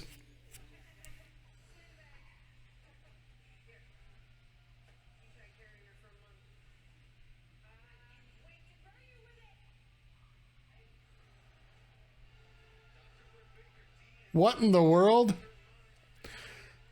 Let's bring out a sandbag. Carrying it for a month? That joke went over my head. Sorry. I was thinking Southern there. I'm not 100% sure. But Ryan Strome to the Ducks. That's actually... That Ducks team is quietly turning into a high caliber team. They're just in the middle part of that development cycle right now where they just aren't... They're just not there yet. They were pushing a little bit at the second half of the season. They just buried themselves in the first part of it. At least they don't have the Coyote schedule. What is it? 18 of the first 20 games on the road. No Friday or Saturday games until January.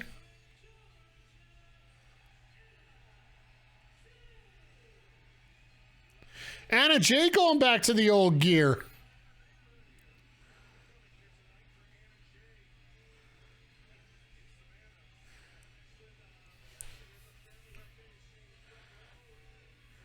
Okay, Anna Jay's at home. This might be biased about who's going to win this one, but...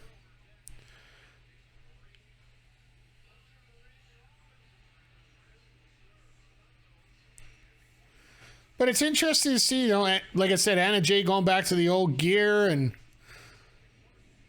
no Dark Order resemblance on it at all, it looks like.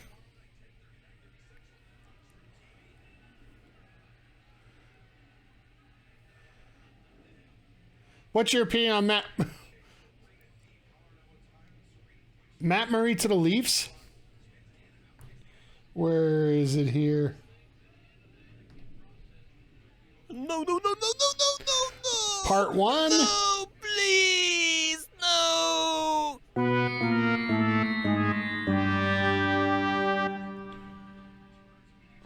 And there you go. There's my opinion of Matt Murray to the Leafs.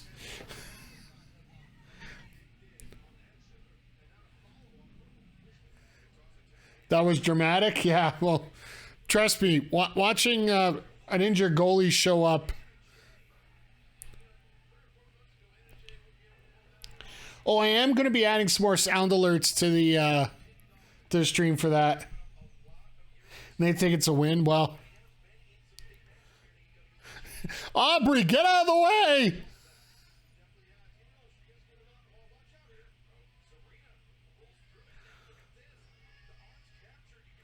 Ooh, this is a nice lock here.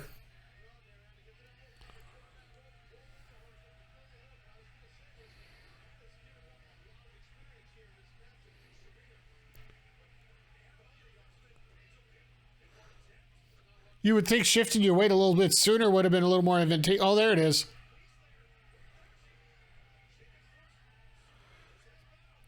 Serena trying to do the... we need more sleeper holds and wrestling. You know what? I agree with you. But here's the problem, and I think Mark Henry summed it up in his interview with Steve Austin on the Stone Cold Sessions. Whoa. Anna Jay kicked out at 1 after that swinging neck breaker. Nice. But Mark Henry said it best on the Stone Cold podcast. Oh, yeah. Serena's doing the big jump up, and then all of a sudden, yeah, no, I ain't running nowhere. Good old heels. Mark Henry was talking about how you could put almost any move as one of the most dangerous holds in the world. Like Mark Henry was using, for an example, a headlock. Like, you know, just put your head around a guy's... put your arm around a guy's head and just squeeze. As long as everybody sells it and nobody else uses it, it could get over with a crowd. Realistically. I always wonder why Hulk Hogan had those 24-inch pythons but never used a sleeper hold, and much smaller Roddy Piper did use it. I think a lot of it has to do with camera work as well. When you got Hulk Hogan and you got the big physique like that, you want to be able to be in a position where you can... all your moves need to be large and pronounced. And they have to have a big impact on things. With Piper, he's a lot smaller. He's a lot wirier. He's able to... when you're projecting something with him, he doesn't... anything he does is not going to provide a huge impact when he does it, right? Like if you're going to do something, it's going to be like Kurt Hennig when he did that little... what Charlotte now calls a natural selection. A move like that, a snap over like that. So doing a sleeper with Piper, it shows that he's trying to go after the carotid artery and not necessarily trying to beat his opponent down. Hogan, as big as he is, every move had to be larger than life, because that's what the camera needed to see, him being larger than life. So that's why you don't see... you'll see it as a rest hold once in a while, but then a big... the leg drop's got to be the finisher, because then you see it, it's like bang! And the crowd pops as you hit it. And then you get the cover and the win. That's an old TV trick I learned when you're producing video. The smaller guys you want to be able to be technical. They have to be able to take out anybody. The bigger guys could just beat up anyone.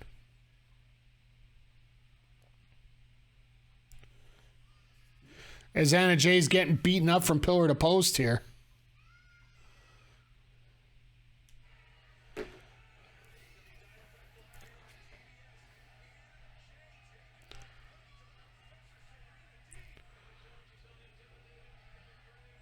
And Anna Jay going to town here.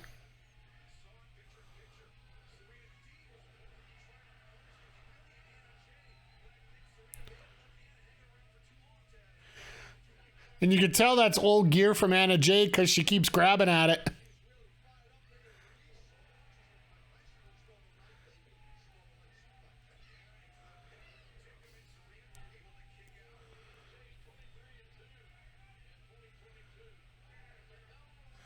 23-2. She set it up at a point where, yeah.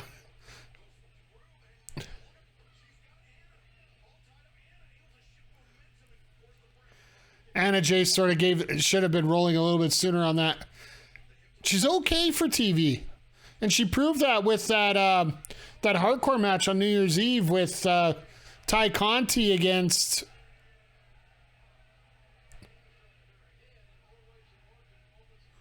Uh-oh. Trying to go over Serenity Lock. Oh, that didn't work.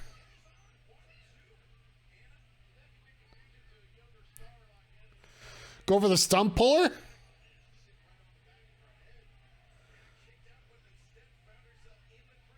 Serenity just got sat on there. See, and this is a move they wouldn't use in WWE, mainly for the fact that, yeah, a couple misses in the match. Like,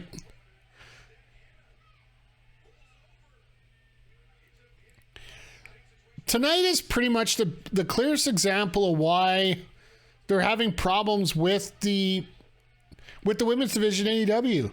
Like, don't get me wrong, I want the women's division to succeed, but it's just you give the women there such ring time like this, and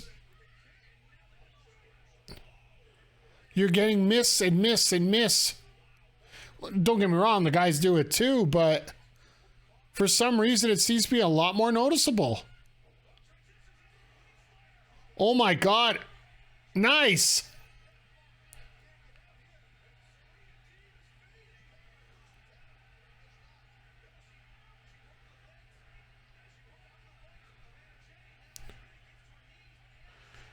They gotta find... I wonder if they're actually going to give... No, I thought they were going to give Anna Jay the win there. Yeah, see if it all... Yeah, there it is. Thought they might give the hometown girl the win, but...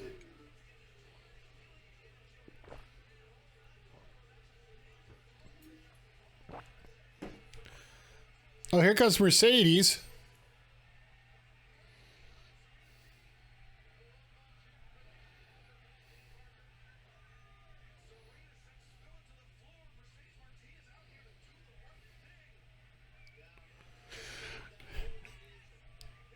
Serenity tapped twice. I absolutely agree.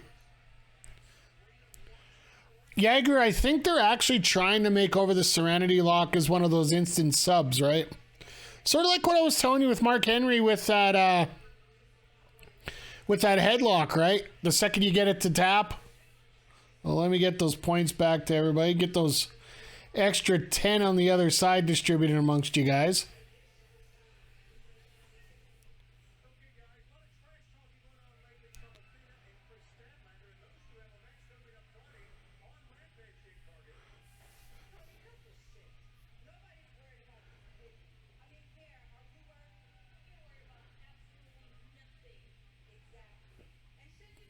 Easy there, Jade, yeah. She's saying that every week, though.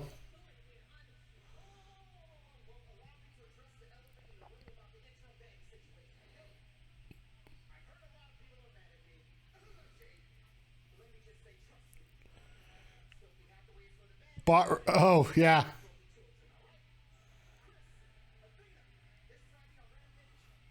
About ready to fall out, yep.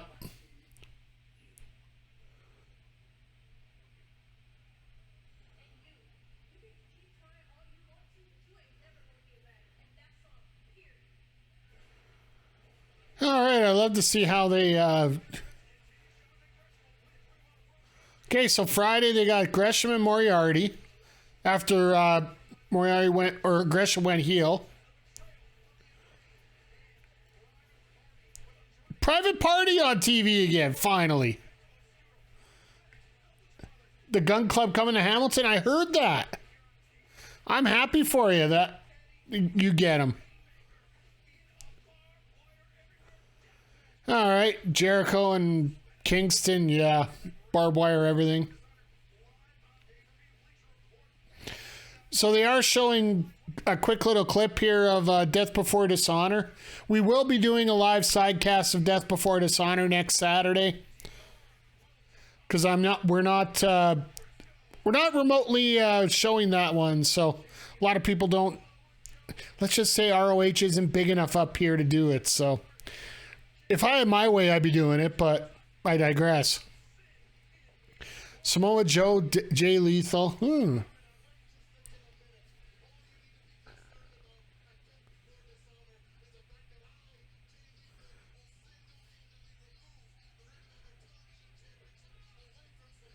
Single-handedly. Yeah, okay.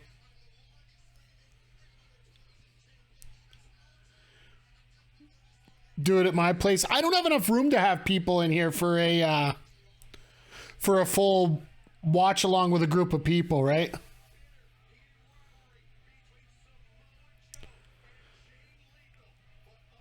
Do it, yeah. Do we think that Yuta loses the title? All right, well, I'm going to start typing while I give my thoughts on this. Yuta losing the title to... I'll hold it in the field.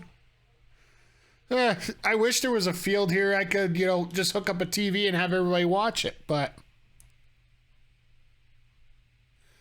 one thing AEW is doing... Oh, okay.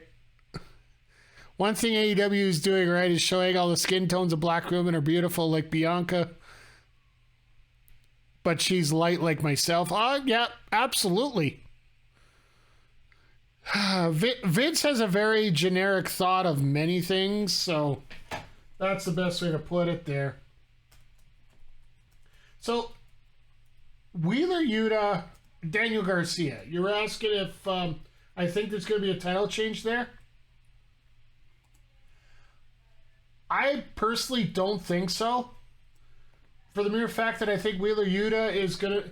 That Wheeler Yuta Daniel Garcia bout is going to be one of the bigger ones that's going to be down in Ring of Honor for a while. Because I do think both people are going to be a part of it.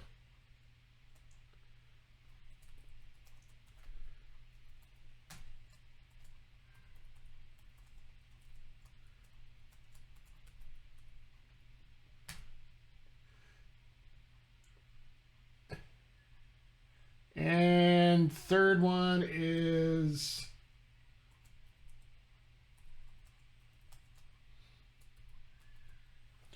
Okay, let me throw that up here. We got... You know what? We got... I'll put 15 minutes on this one because you got a ways to go yet.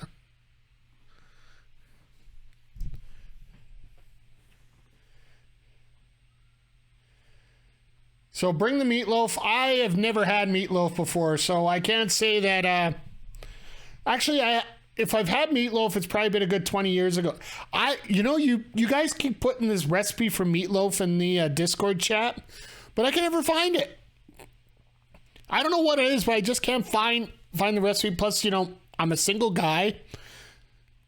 Cooking is not my specialty. That's one of the weird things too. I'm missing out on meatloaf. I'll tell you, I'll agree with you.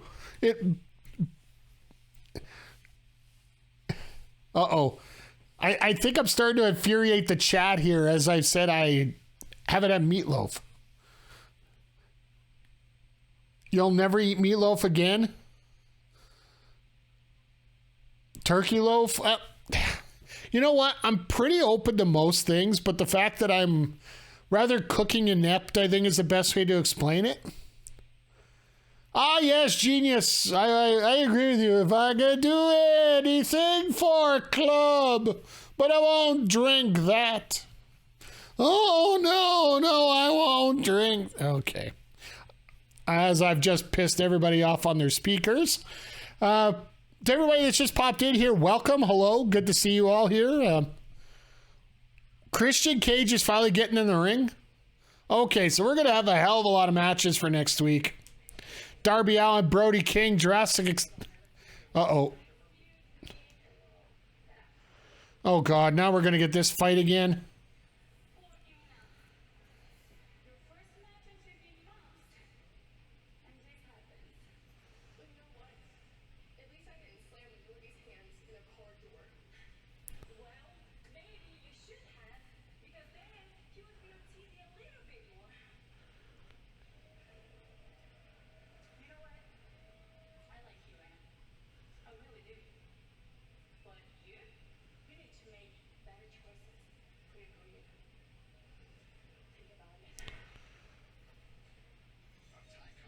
Ty Conti trying to bring her over to the JAS. She's with the Dark Order. Leave her alone.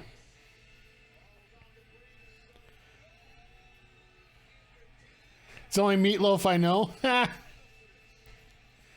You can't handle Ty Conti? I believe handling Ty Conti would be, you know, something that would be extremely hard to do, but it could be possible. You know, there's many ways you can handle Ty Conti. And I'll just leave that one right there. Dark Order versus JSA in the middle of a field match. You know, I think that'd be rather interesting, the fact that Evil Uno, what's left of the Dark Order, could actually work.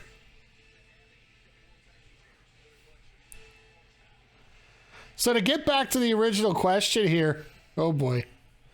We're starting to book field matches and who's going to steal the projector. You have the field.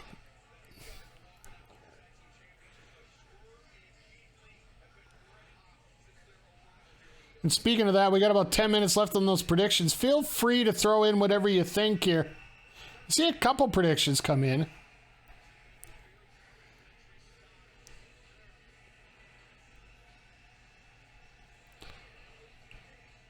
Even have a bar. Meatloaf on a... Wait a second. Hold on here. Darth Mick. Meatloaf on a pole match. Do you really want to bite into a Meatloaf that has managed to stay on a pole? Because normally I would think Meatloaf is thin enough that, you know, it would slide down the pole.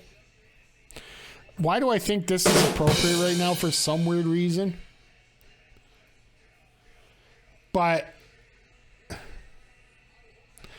you'd purposely lose that match just so you don't get the... No, when you get a pole match, McG, you don't necessarily need to use the object up there. It's just it's available for you to use when you get it. So I would be the guy that let them go get the Meatloaf. Then as they're coming down, I'd absolutely clock them. That's the difference between a ladder match and a pole match. Because if you guys actually go onto the wrestling YouTube channel, I do actually have a dildo on a pole match available there. You don't win by getting the dildo. You don't even get the win by using the dildo. You get the win by pinning your opponent.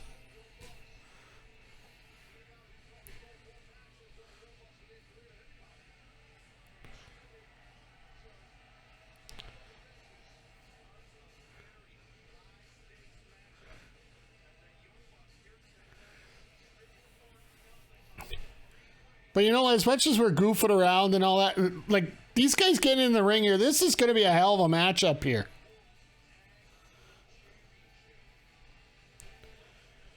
All right, here's a question for you. Since we're on food, we might as well just, you know, screw it. Let's just dive right over onto it. What's your go-to food for pay-per-view?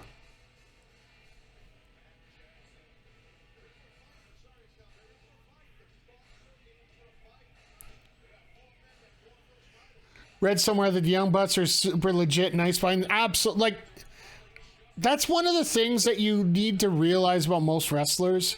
They are, well, if you're going to be an ass in wrestling, you're probably not going to be around a lot.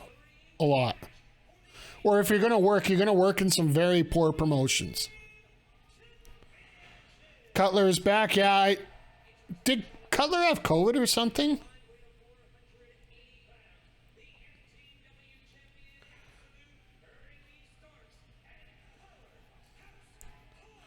No, Willow should be a baddie. Oh, meeting Willow was absolute a delight at Love Wrestling, and seeing her against Zoe Sager, which is available on their YouTube channel.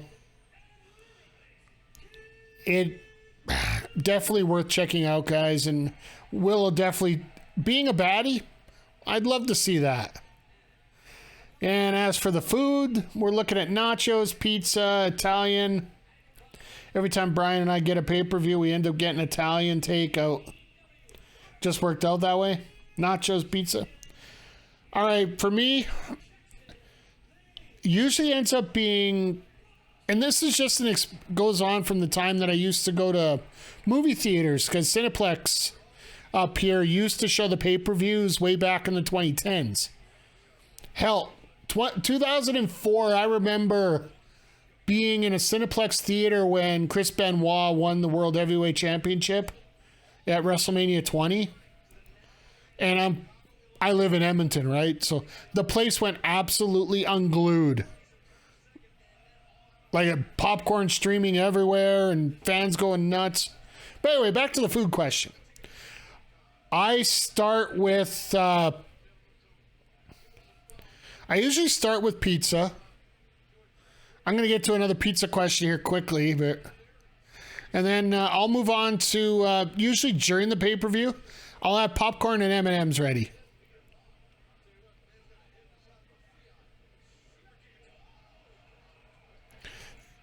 Whoa. Matt's like, oh. Yeah, no, I deal with this. That was great. That was great. From Matt there. Got into a back and forth. And all of a sudden, that kick, and Matt's like, oh, no.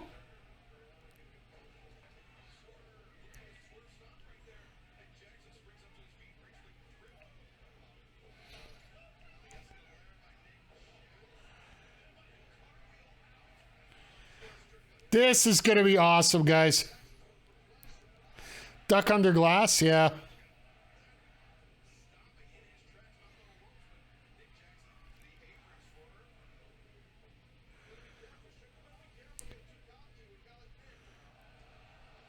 Jesus! The face-off spot on the outside. Have you ever seen that before?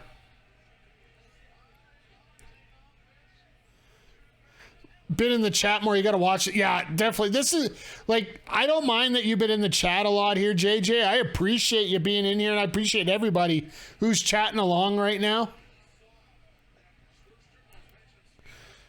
But man, this match is absolutely spellbinding with some of the stuff these guys are doing. So here's a question for you, chat, and a really simple one. What in the hell?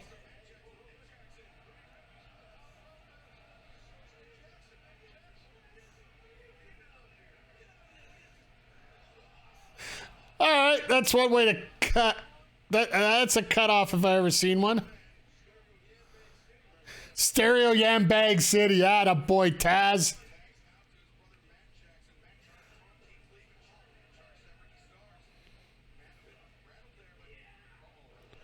Uh-oh.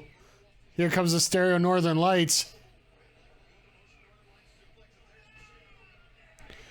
Remember the time that he actually did the 100-yard dash with the Northern Lights? Oh!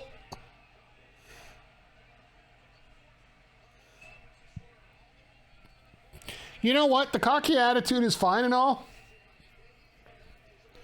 Just, you can't put it past the ability of these two. Matt...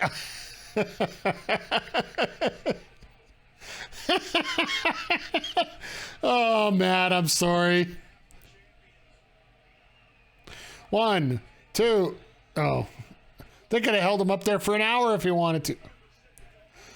All righty, here we go. No, you idiot. Ah. You do not realize how much we need this match. All right, that was good camera work on that one.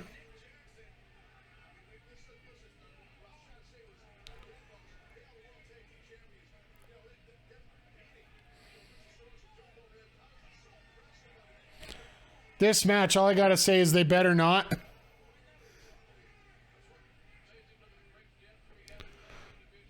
I just wanted to see big meaty men slapping meat there, and we didn't get a chance.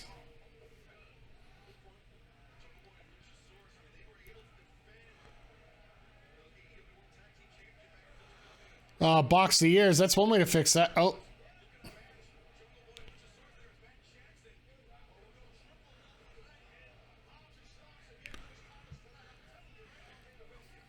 You got to admit, these Bucks, they do know tag team wrestling better than anybody here.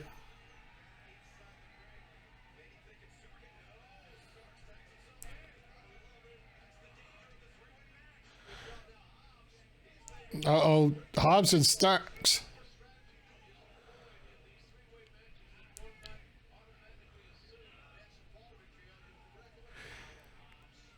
You can tell these guys, you know, for as much as they've worked together, they haven't worked together enough some spots. But you gotta love the athleticism here on Ricky Starks. Let me throw some slang. They bet not.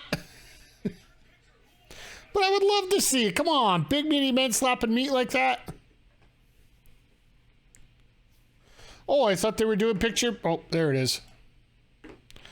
Sorry, I mute the TV during the picture-in-picture parts here because, well, let's face it, you don't need to hear a Burger King commercial behind me while I'm watching this.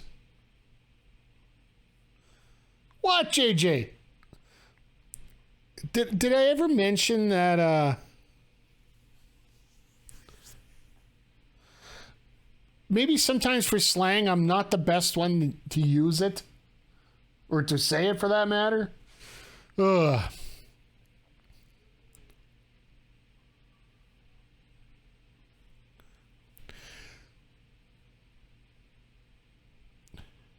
So just to let you guys know, we're getting close to the cutoff for the championships here for the points. So you got to see what I throw it out in the chat. Yeah. I gotta watch a little bit harder. Sorry, I'm like...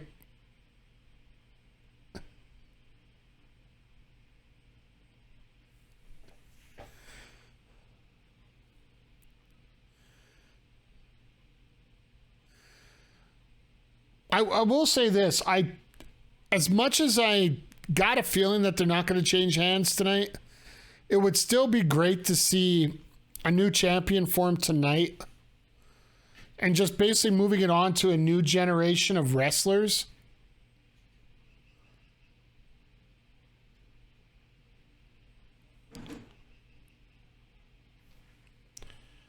All right, well, the predictions are in.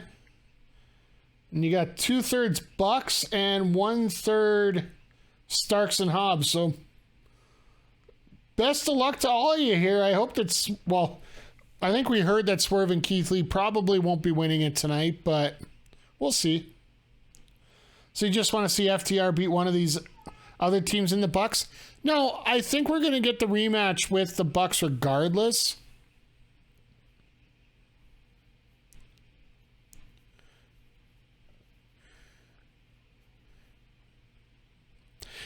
In all honesty, what I like to see is FTR put over one of these two teams.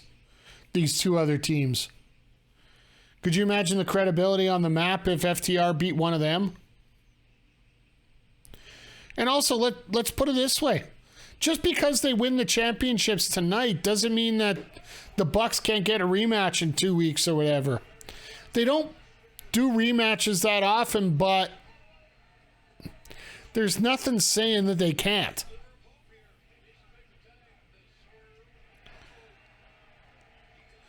Especially, like, say, for example, Keith Lee pins Ricky Starks or something. The Bucks can say they never got pinned, and they'll get a rematch in 2 weeks. We will get Young Bucks versus FTR.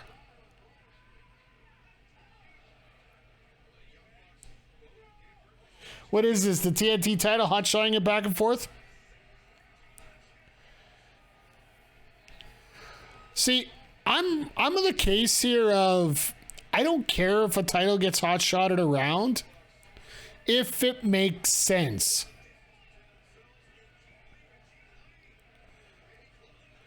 Like everybody's like, oh, it's horrible that the title... Here's a question for you. Why did the title move around that much? Oh, Jesus. Well, that's new.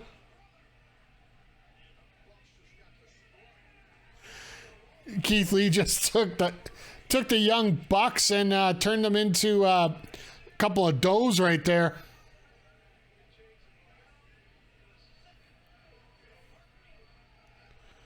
Over the top.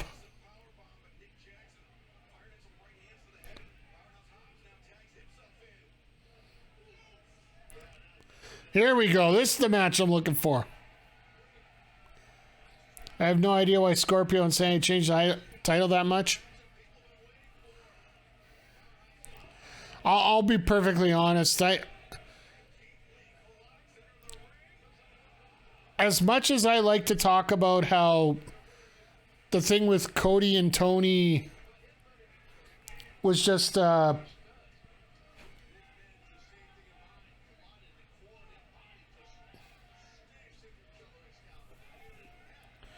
I was just reading a quick message I got here.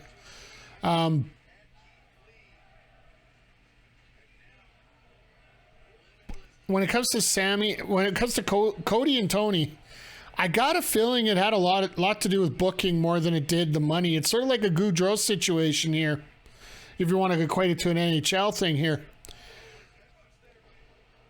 Goudreau left extra money on the table to leave because he didn't feel the philosophy was right. That's what he said. There was differences and I won't be back.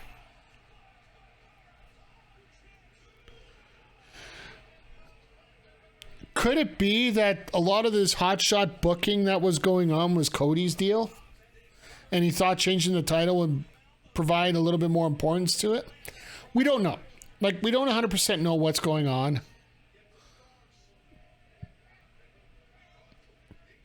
And TK just didn't want it or something like that? We'll see. So with 5 minutes to go, we're finally getting to This Is Awesome chant.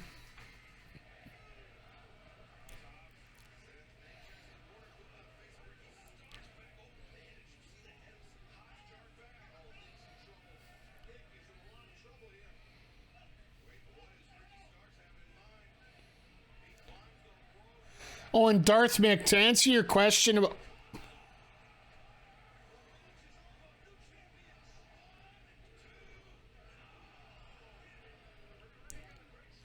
Darth Mick, to answer your question about that guy in the crowd, no, I do not. That is not Kip Sabian.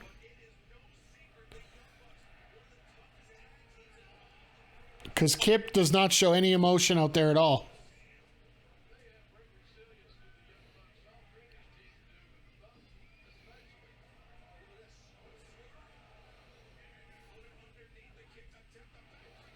Inside out clothesline. Personally, I like title changes when they're done right. I don't like predictability. At the same time, it changing every week is also... Here's the thing. It can change every week if it makes sense. And like if you're doing the... like if you're doing the Hardcore Championship, one weapon can change things in a hurry, so that can make sense. So why wouldn't a tag team both their members and pin their partner for the... That's called the Outlaw Rule. It is...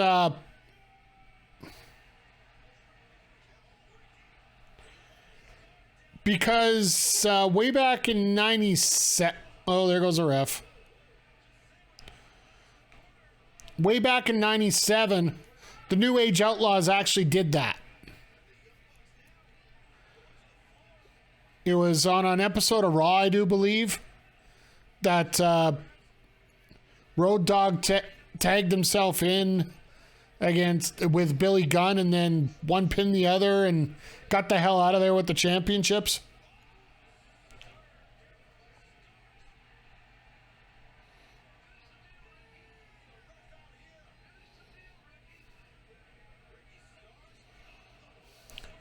And this is where Swerve hits Keith with the title.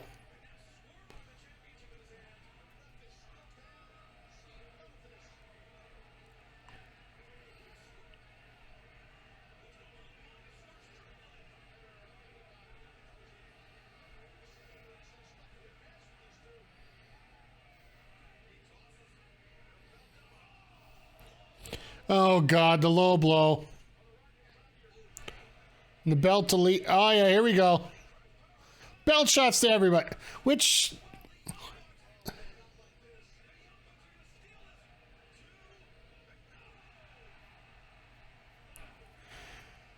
And realistically, isn't a belt shot legal in a triple threat match?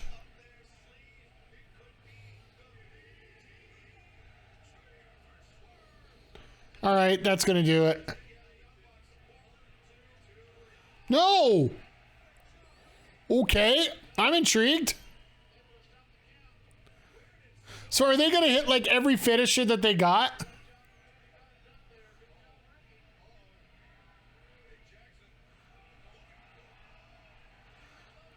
No way!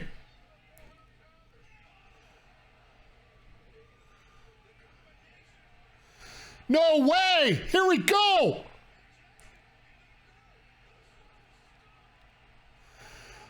Let's go! 1, 2, damn it! We had 2 minutes to go, I thought for sure. Damn, what a spine buster. Damn, a stack up. Damn, you want to talk about spamming finishers?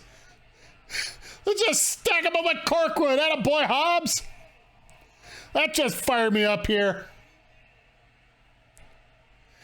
That was a legit moment I thought the title was going to change.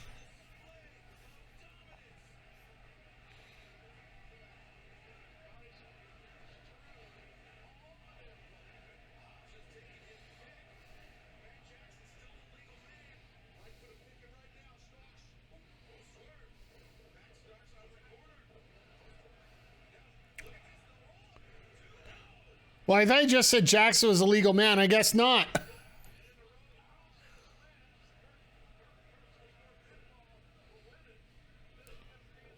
Let's freaking go here. Whoa, what a spear.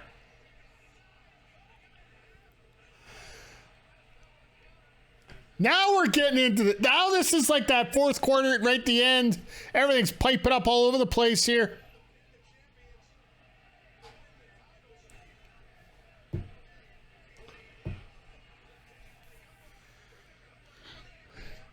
What is Cutler doing? Oh, there goes Hobbs.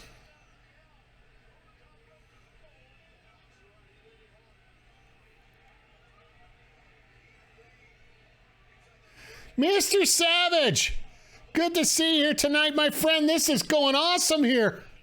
Just watching everything go crazy here right now.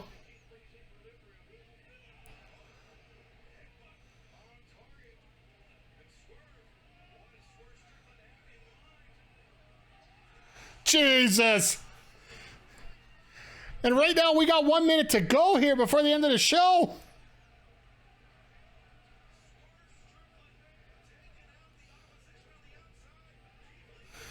Pounce! Period. That spear was better than anything I've seen. Oh my God. Keith Lee just said thank you. And Swerve with the stomp. Here we go. 1, 2. There you go, baby.